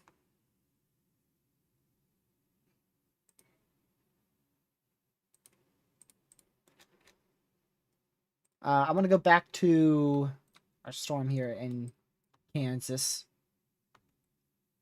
And just as expected, turning sloppy. But these are more semi-discrete. See how you could kind of make out multiple different storms in this? See? You make out multiple embedded storms. So that's why these things still pose a good hail threat. And that's also why they still pose a low tornado threat. If they weren't semi-discrete, it'd really just be a wind threat. And that's about it. They upgraded this severe to 2.5 inch hail now. We had those DBZ readings upwards of 77, I believe it was, in southeastern Wyoming. So up to 2.5 inch hail on that storm, southeastern Wyoming. And you can see again our severe storm. This is a storm mode that would promote a lesser hail threat and a lesser tornado threat. See how you can't make out individual supercells in this? It's just one big blob of storms. And that promotes more of a wind threat. Now, in some occasions, you can have a very favorable environment for tornadoes with an MCS that produces multiple tornadoes. Obviously, we've had derechos in the past that have produced over 50 tornadoes before, and derechos are obviously a big line. So just because it's a line doesn't necessarily mean it's going to have a 0 tornado risk. It just depends what environment it is in. And in this case here in Western Kentucky, this environment is definitely not favorable for tornadoes. So you're looking at a lightning risk, very small hail, very heavy rain, and your occasional 50, 60 mile an hour wind gusts with that line. If we do end up with like a line or a derecho on Wednesday in Wisconsin, that could end up being a much higher tornado threat with that MCS or potential derecho, because Wednesday should have a pretty good environment in southeastern and eastern Minnesota and much of central Wisconsin for that line to take advantage of and produce a few spin up tornadoes, assuming that actually grows upscale into a line and doesn't stay a more clustered, messy mode.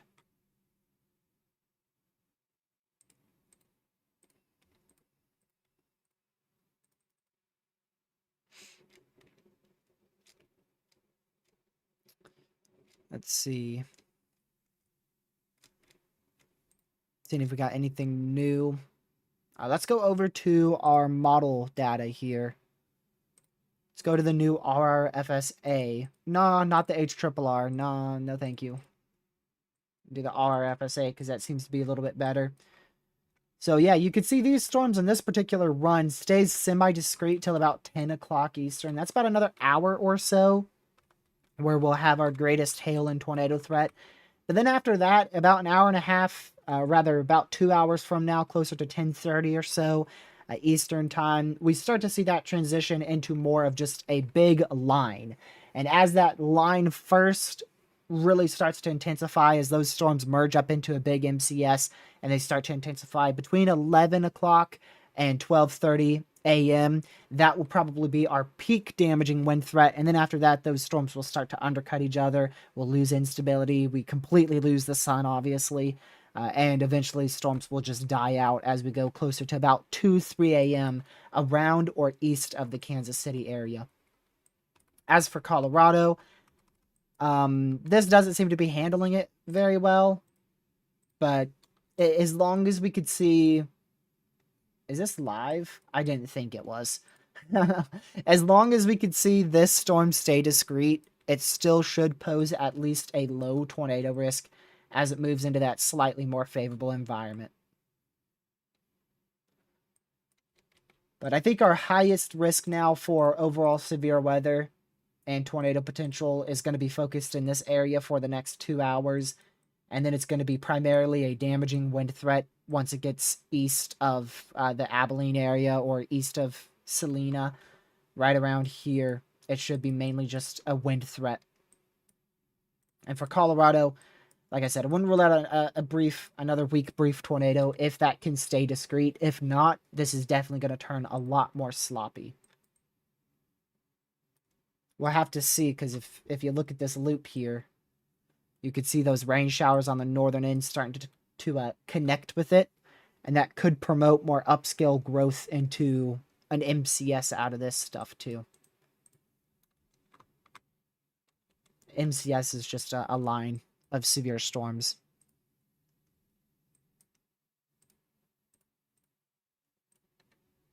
So I wouldn't be surprised if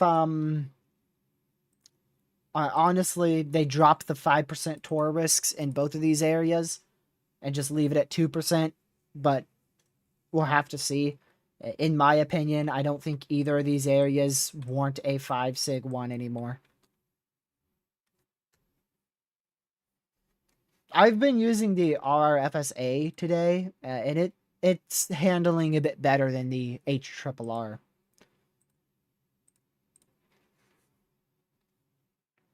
HRRR has really been off, honestly, for the entire year. Even last year it was off too. But this year, it seems to be on another level of off. But you do have to be a bit careful because the RFSA does tend to put out ridiculous scenarios and too many supercells. Like if we do the 18Z RFSA and pull this all the way out to Thursday, I think this is a little bit overdone here. If this actually does occur, this will probably be our first high risk of the year. If this actually does come to fruition. with this big of a line. If this does come to fruition, we'll probably end up with a high risk in southern Wisconsin, northeastern Iowa, southeastern Minnesota. However, because it's the RFSA, I'd give that a next to no chance of happening. But shoot, I mean, you never truly know. We'll have to see.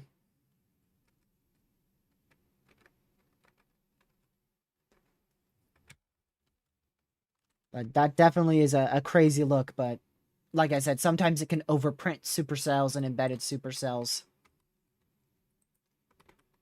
Yeah, I think this could go 30 sig too for Tor. Nah, I'm kidding.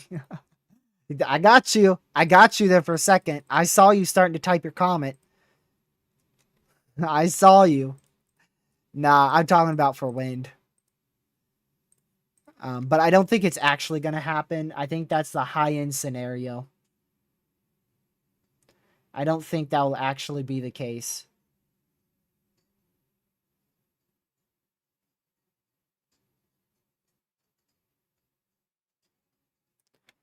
I don't think it will.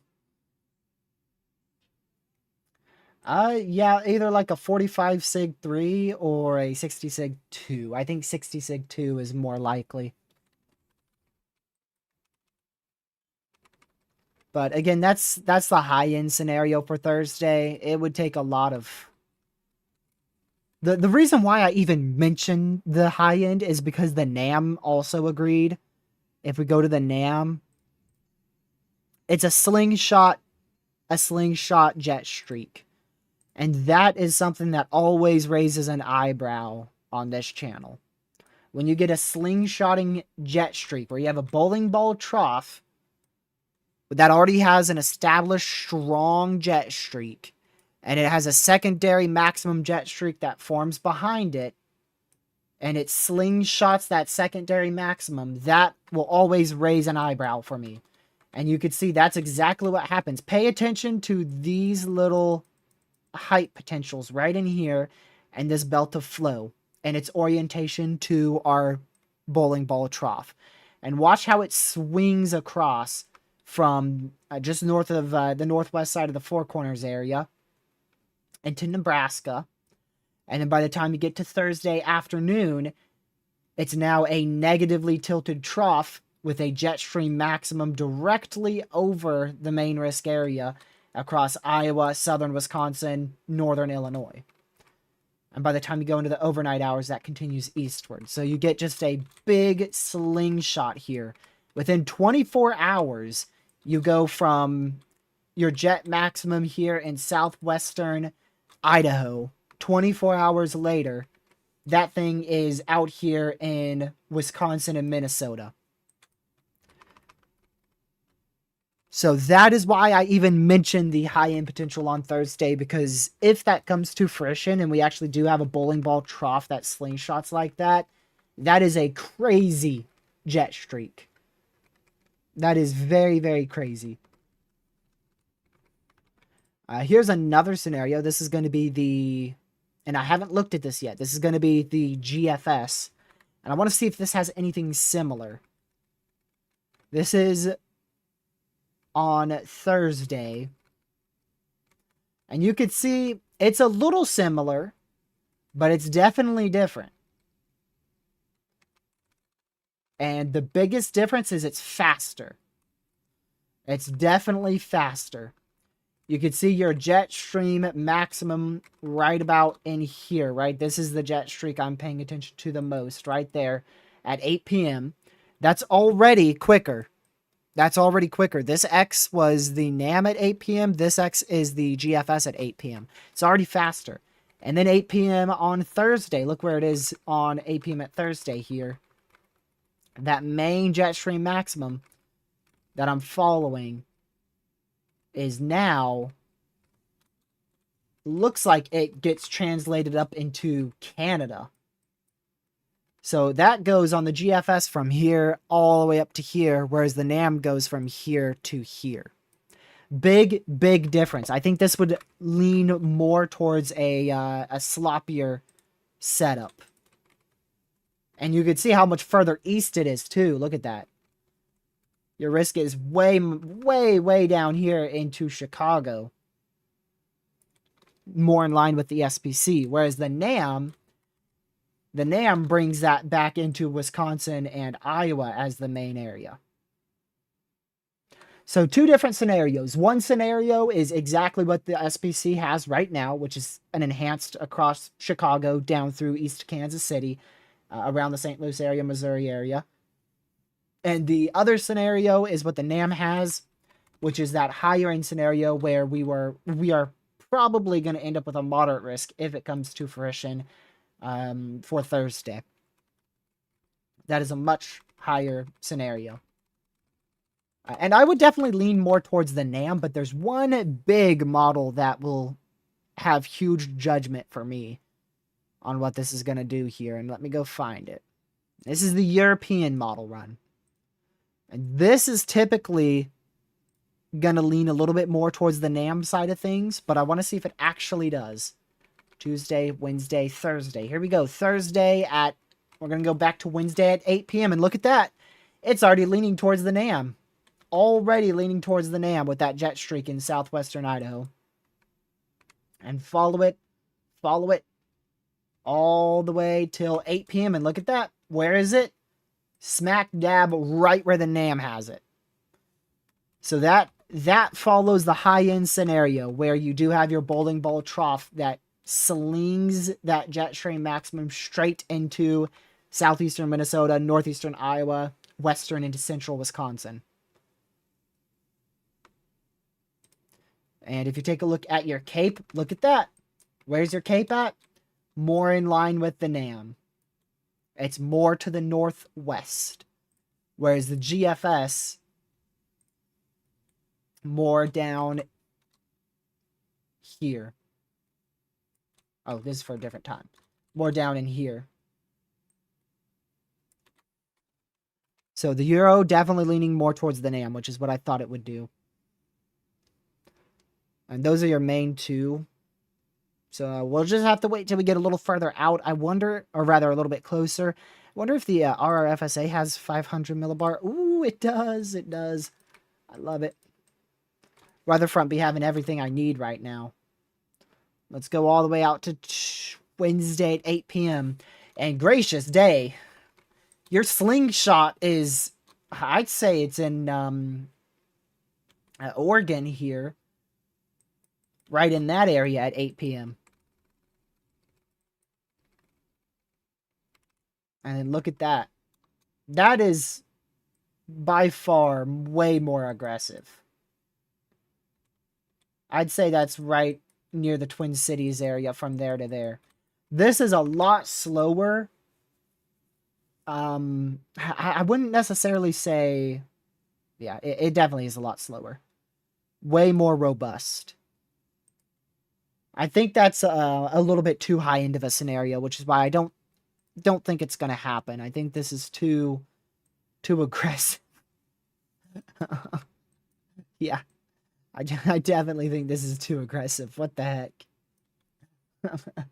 Yo, that's crazy. That's your updraft helicity tracks right there. Bunch of swaths of damaging winds. Gracious.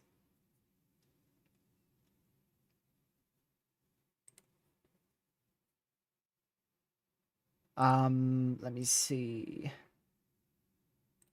There's your damaging wind gusts here. And yeah, you can see again, those storms begin in just northeast of Des Moines. And then continue all the way until, look at that, the end of the run, you can still see your thin line at 2 a.m. Eastern. All the way here over the Great Lakes. Very significant. Again, I think that is by far the high-end scenario. We have another run that just came in here, the NSSL RN. I don't know its accuracy, but let's take a look at it. Let's just see what type of scenario it has. And I actually want to start with the 500 millibar winds. That way we can dissect if it's closer to the RFSA. And oh my goodness, it is way back here. That thing's in Washington State. If we just bring this all the way up bring it to 8 p.m., it still ends up close to that same corridor as the RFSA, despite it starting way further back. And Lord have mercy. Derecho. I mean, that aligns right with the RFSA. Directly in line with the RFSA right there. And here's the NAM, which, again, is right in line with the RFSA as well. Although the NAM might be a tad bit quicker with the jet streak.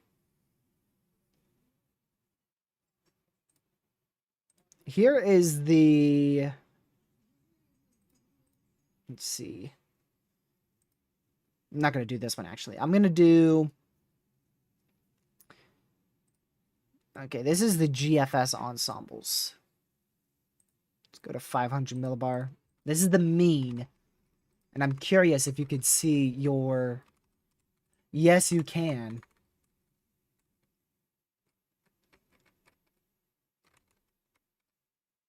This is at 5 p.m. and that puts the jet maximum right in here. So what I want to do here is I want to go to the GFS on GEFS on College of Dew page, and I want to look at the ensemble runs here. And I want to see how many have that jet maximum with the NAM.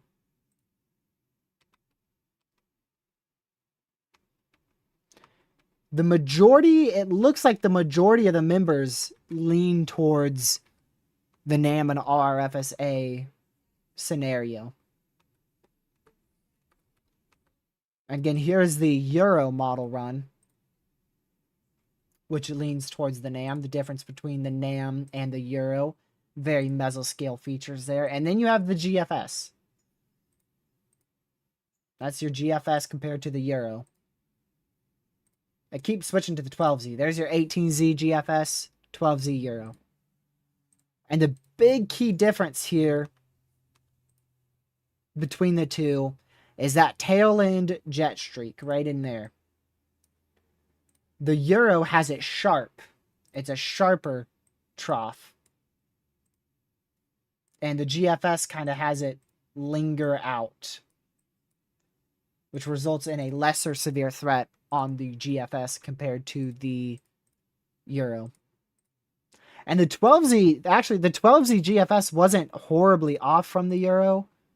The 18Z, it's just that jet streak, man. That's what's important. Not necessarily where the instability is, more that 500 millibar is what I'm looking at. So I have to see how it trends tomorrow, but I do think that if that's a big if somehow we end up with a high risk for wind, somehow, some way, I think the best and highest chance day to do that is Thursday. If by some crazy way we end up with a high risk for wind, I think Thursday has that highest chance. Wednesday is right there with it. The only problem with Wednesday is I don't see a slingshot. I don't see as good of a 500 millibar pattern for Wednesday. Wednesday's being based off of more of a mesoscale shortwave trough. Off the bowling ball trough, main low pressure there. So this is Wednesday's trough right here, and this is Thursday's trough. Thursday's trough gets slingshotted all the way into that risk area. Whereas Wednesday, I want to see, let's see where that originates from. Watch this little area of jet stream maximum and kind of follow it back. It forms right over the Rockies. It forms right over the Rockies. We might be able to see this better at the 700 millibar. Yeah, if you kind of follow where that comes from, follow it from Wisconsin.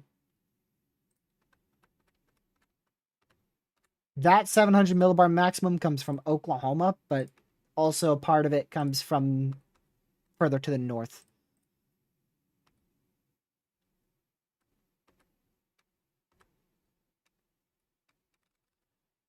So, I'd like to see a little bit higher resolution models. like to see what the HRRR has. Yeah, this is the NAM. And my word, that would probably be a full-fledged tornado outbreak in Iowa for some reason, somehow. It's where the NAM has probably the highest threat. That'd be crazy for tornadoes. Not as big of a wind threat there, actually a huge tor threat.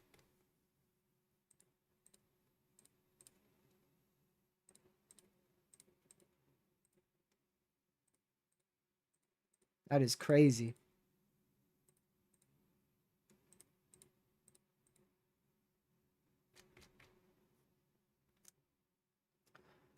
Get that back over to Weatherfront here. We should have a new SPC outlook at any second. It's not out yet. That tornado warning was for where? Loki didn't even see it. Okay, I'm gonna have to go to the alerts. What the heck? Kentucky? Remember how I said this thing wasn't tornadic? What?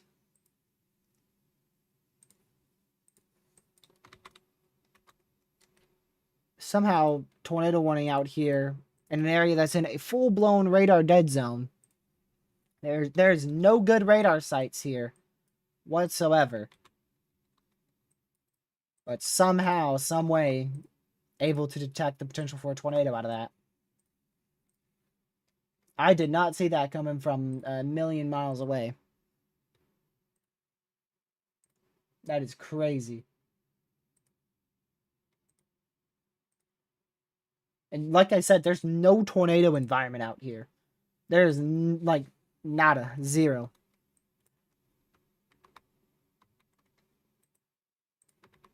So I'm very surprised by that. We did actually get a 60-mile-an-hour wind gust report. So that's obviously overperforming from my expectations. Let's go see how the glorious HRRR handled it. HRRR actually handled it very well. What about a little bit older run? HRRR, gotta give it props. It's been pretty consistent on it for 4 or 5 runs. Shows it being pretty strong till about 11, about 2 hours left on that.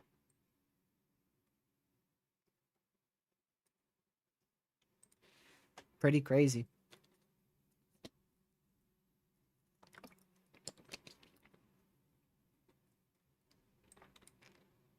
So HRRR was wrong about Colorado, wrong about Kansas, wrong about Wyoming, but it somehow was right about Kentucky.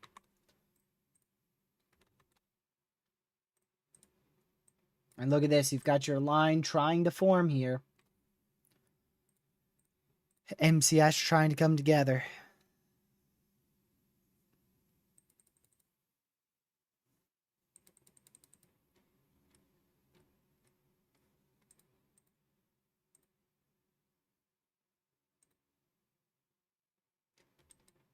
Go to Charlotte real quick.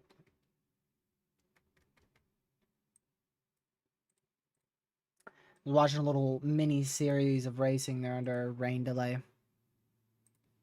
Obviously wasn't watching it live. You know, while I'm live here, but before I went live, that's what I was watching.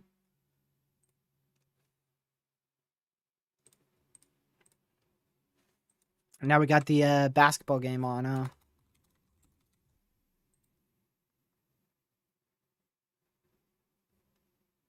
Yeah, that's on. Probably go watch that after I'm done this stream, if the SPC ever releases this outlook, that is. But yeah, if you want to tune into tomorrow's live stream and know when I go live, I'd greatly appreciate it if you hit that subscribe button with a notification bell set to all, so you know when I go live tomorrow. And if you haven't already, hit that like button on the stream. It helps push us out to the YouTube algorithm, and share the channel with your family, friends, and on social media to help spread weather awareness and get the news out about this upcoming stretch of significant severe weather, which is likely to last probably the whole month of June. Probably the whole month of June, honestly. There are going to be different stretches associated with different troughs, but we'll probably have a risk for significant severe weather almost every day of June. I'd imagine we're only going to have a select few days where we're not talking about a significant risk for winds or hail.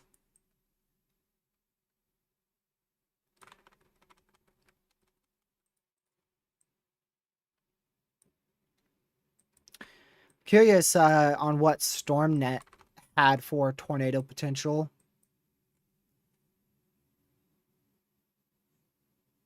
On Wednesday. I believe StormNet has a borderline moderate for tornadoes on Wednesday.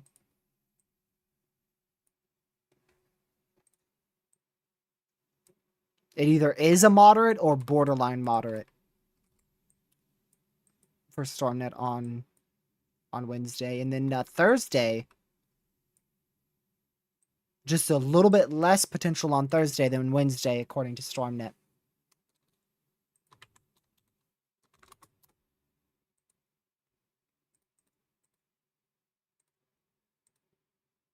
You know what I was surprised by when I looked at CSU? The random enhanced risk in Oklahoma. This is for Thursday, where we're thinking the highest potential is going to be back up in either Iowa or Illinois. And this thing went out and threw Oklahoma in the mix. For no good reason. That's CSU for you. Like, yep, why not? Just throw in Oklahoma. We all know that ain't going to happen unless it's a little bit of wind. Kansas City tonight, a dying line of storms will hit you later on tonight. Wind gusts about 60 miles per hour will be possible. Hopefully it's dying out by then, so I'm hoping for 60 mile an hour winds or less.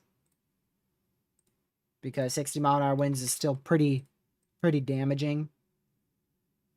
But compared to your west, where at 11 o'clock midnight, we could have 80 to 90 mile an hour winds out here. I'm hoping that it dies out to about 50 or less, right around there, mile an hour winds by the time it gets to Kansas City. So watch out about 1 a.m., maybe just after 1 a.m. Central. You could have about 50, 60 mile an hour winds rolling through the city.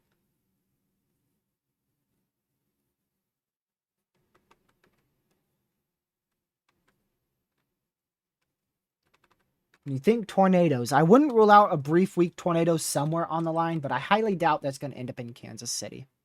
I saw it, Weather Warrior. I'm a big fan of StormNet. StormNet has only failed me once. And that's when the SPC was wrong, CSU was wrong, NSSL was wrong, I was wrong. So the only time it failed was when everything else failed. That was when we had the pesky 700 millibar temperatures on our moderate risk day in Missouri this year.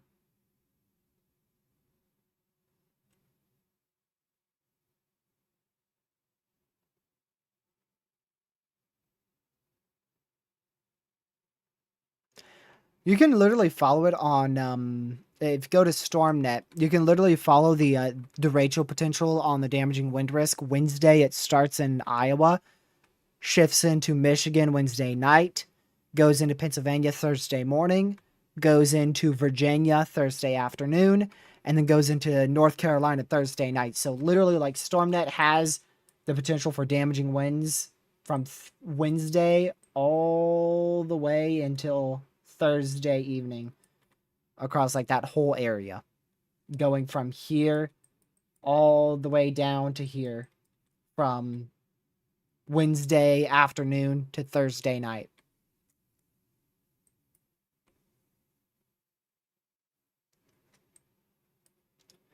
So we'll have to kind of see which way things trend for Wednesday, if it's going to be more discrete or more linear.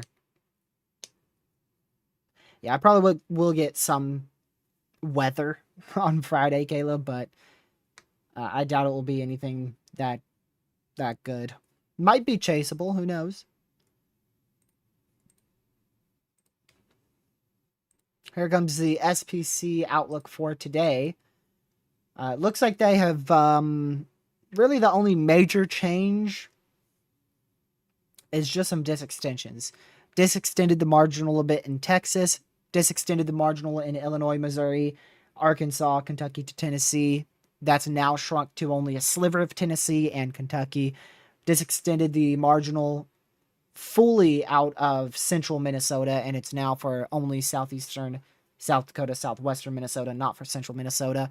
And they also disextended the enhanced. So they disextended, it looks like a little bit of everything. A little bit of everything up here was disextended. This was disextended some. This was disextended some. So it looks like they just trimmed some probabilities as storms have pushed further to the east, northeast.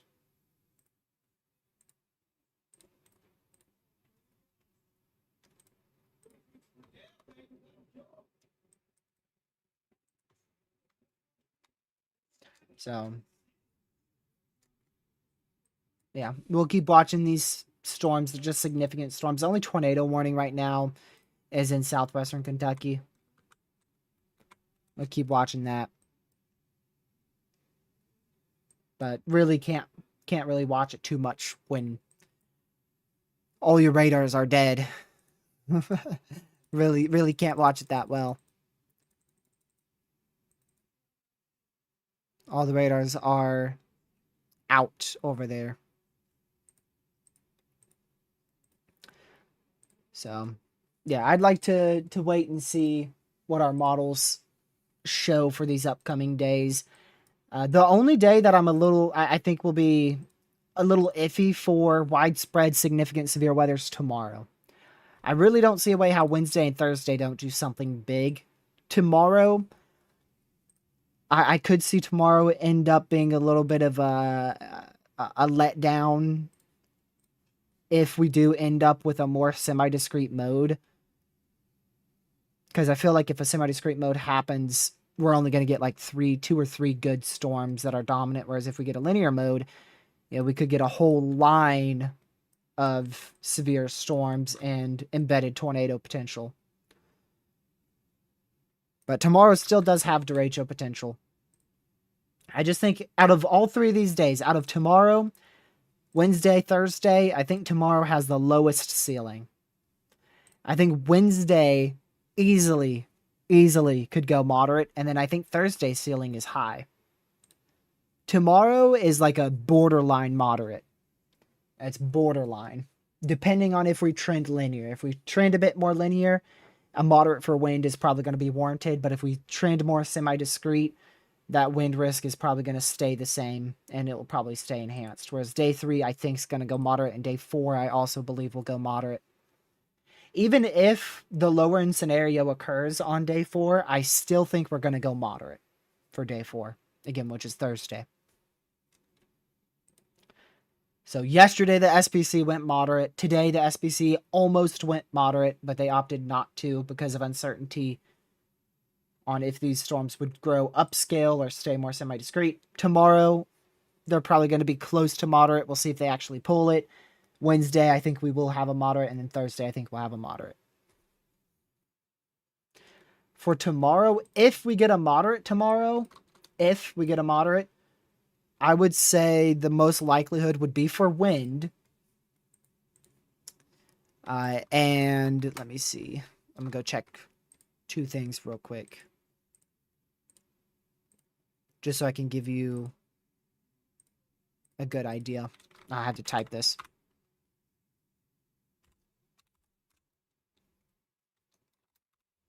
There we go.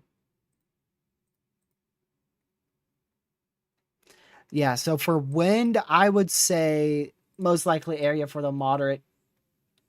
Honestly, this is not a bad outlook at all. If tomorrow uptrends, easily could get a moderate, like right in this area here. It would not surprise me.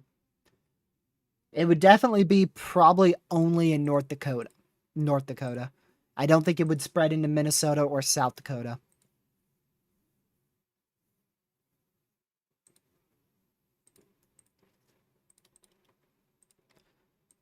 We're getting a new HRRR right now for tomorrow.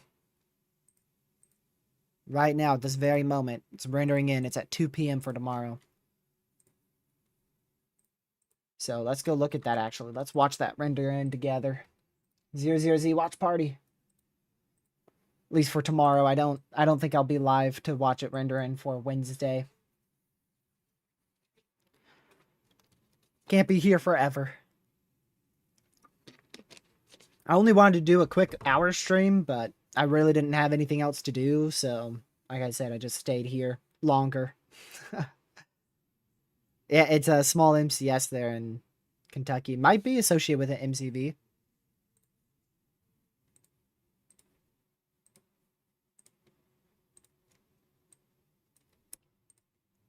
I have to look on satellite.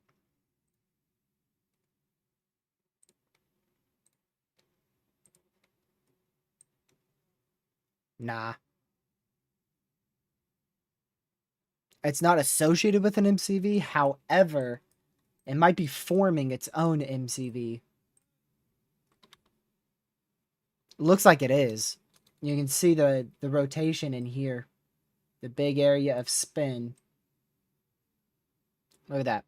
So it's definitely forming its own MCV, yeah. For sure. But I don't think it started because of an MCV. Well, shoot. You know what it's from? Early this morning, we had an MCV, not MCD, an MCV form in this area from our line.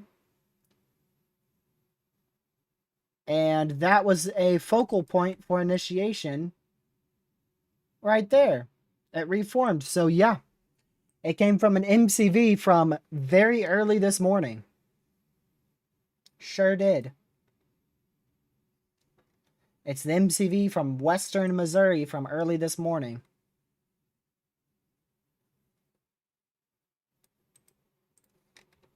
That is something. Let's go back to the HRRR. We are at 1 p.m. on Tuesday. Storm should fire about 4, 5 o'clock. Probably about 5 o'clock tomorrow. 5 Eastern is when I'd expect the main storms to pop off tomorrow. The older HRRR had them fire at 5 o'clock. Right on the nose. So that's also what I would say. 5 o'clock.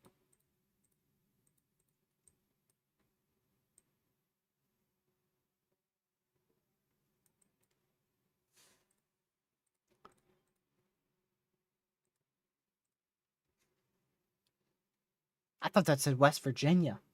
I was about to say, every state's trying to get in today's action of tornado activity. I'm assuming that's for this storm right here. That's the only decent looking area I see. That is for Wyoming, so I assume it's for that. Ta-da! Look at that. So that's just west of LaGrange in southeastern Wyoming. Get to your safe spot. Just a brief tornado could form out of that. Nothing crazy. Brief, weak spin up. If that does manage to fire up a tornado.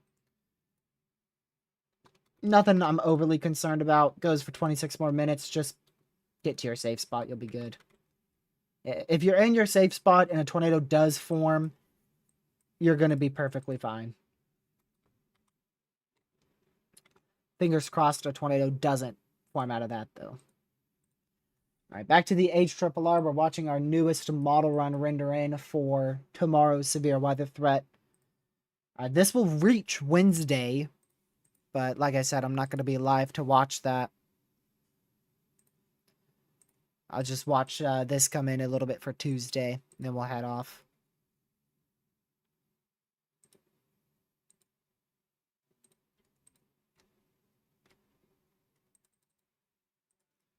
So, yeah, let me refresh that. Render quicker. How far is it out on College of DuPage? If College of DuPage is faster, I'm going to switch to this. Oh, yeah, it is. College of DuPage is way quicker. There you go. Storms fire at 5 p.m. And look at that. They already look a bit stronger on the 00Z. A little bit more linear.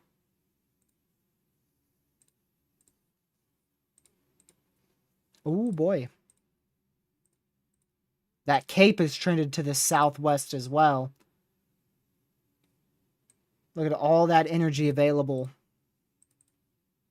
A bunch of energy.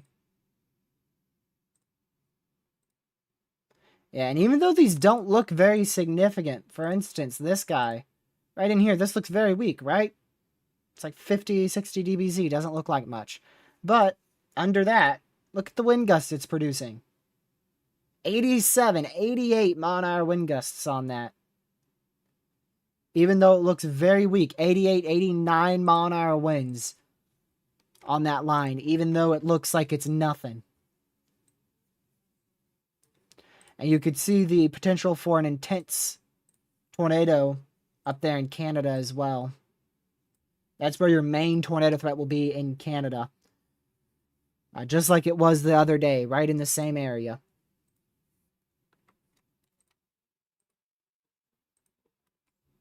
And again, despite how weak it looks, this literally looks like maybe 50, 60 mile-an-hour winds on reflectivity. It doesn't look that strong.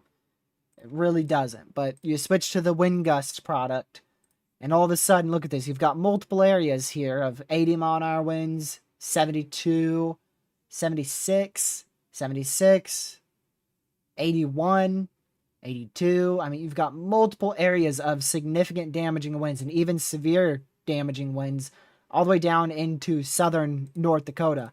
So that whole line would probably end up being severe and pretty significant. And I think if this actually comes to fruition, I do think we would end up with a moderate. I think we would end up with a moderate probably from right in here back to the west, like right in that vicinity. It would not shock me one bit. Look at that. Even into Canada. 100 mile-an-hour wind gusts there in Canada. Southern North Dakota, 90. I mean, that's just crazy. That's crazy. Now look, the whole line. It's a whole line, man. From the warm front in southern Canada all the way down to the tail end of it in northern Nebraska.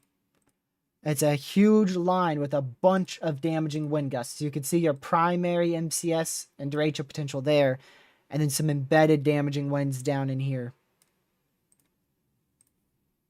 Definitely an uptrend from the 18Z. And I'm curious if this dies the next frame or continues. See? I knew it. I knew it. You know how I knew? Because of one simple thing. The cape. That cape shifting about, I don't know, what are we going to say? 10 miles to the southwest? That's what did it. You got more cape available to the southwest, which is going to keep it alive longer. And then look at that. It did not die out. It actually got a little stronger in some of these spots. So I think that's a moderate risk worthy run right there for North Dakota. It would go into Canada too if the SPC forecasted into Canada. It'd be like a moderate right in there. If we were talking about a perfect moderate, like if this model run were to verify perfectly, you'd actually start that moderate down in here and then expand it as you went further to the east. Like that. That would be your whole area for a moderate for wind. Since that whole region would be capable of producing wind gusts exceeding 80 miles an hour there. I'm assuming, yeah, it probably dies out the next frame. So we'll have to see if that comes to fruition. Like I said, I think it is going to go moderate, but that's a big if. Have to wait and see which way things trend tomorrow morning. That's going to be the big thing. How observations look tomorrow morning compared to those model runs. And if it looks like those model runs are missing something or if they are nailing it. But that is going to be it for me, y'all. I appreciate you guys tuning in to this live stream. It was a bit of a coverage and also a bit of a briefing live stream. Thoughts on day 4? I think it's going to go moderate for day 1. Yuma, Colorado, that's familiar. I think it's going to go moderate day 1, and there is the potential for an even higher threat. It just comes down to our jet stream. If our jet stream is faster, it will probably go moderate, but if our jet stream slows down a little bit, that can provide more forcing in this particular scenario, and thus allow for a much larger and more widespread damaging wind threat. Either way, I don't think we're going to see a moderate for tornadoes out of this sequence. I think we're going to get a moderate for wind on Wednesday and Thursday. And I wouldn't rule out a high risk for wind. God's greatest tornado warning right there. Wouldn't rule out a high risk for wind on Thursday. So I think both will go moderate. Wednesday and Thursday will go moderate. Thursday could even go high for wind. And tomorrow could also go moderate for wind if it keeps trending the way it has. So I appreciate you guys for tuning in. Again, if you haven't already, I know I've said this quite a bit this live stream, but if you haven't already, hit that subscribe button with the notification bell set to all so you know when I go live tomorrow. And hit that like button on your way out and share this stream in the channel with your family, friends, social media on your way out. It's greatly, greatly appreciated. Thank you, mods, for Mod on Chat and everyone for tuning in. And I will see you in tomorrow's live stream. Have a fantastic rest of your Monday night. Goodbye.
Stay safe. Have a great rest of your Monday night. Thank you, mods, for Mod on Chat, and I'll see you guys tomorrow. Goodbye.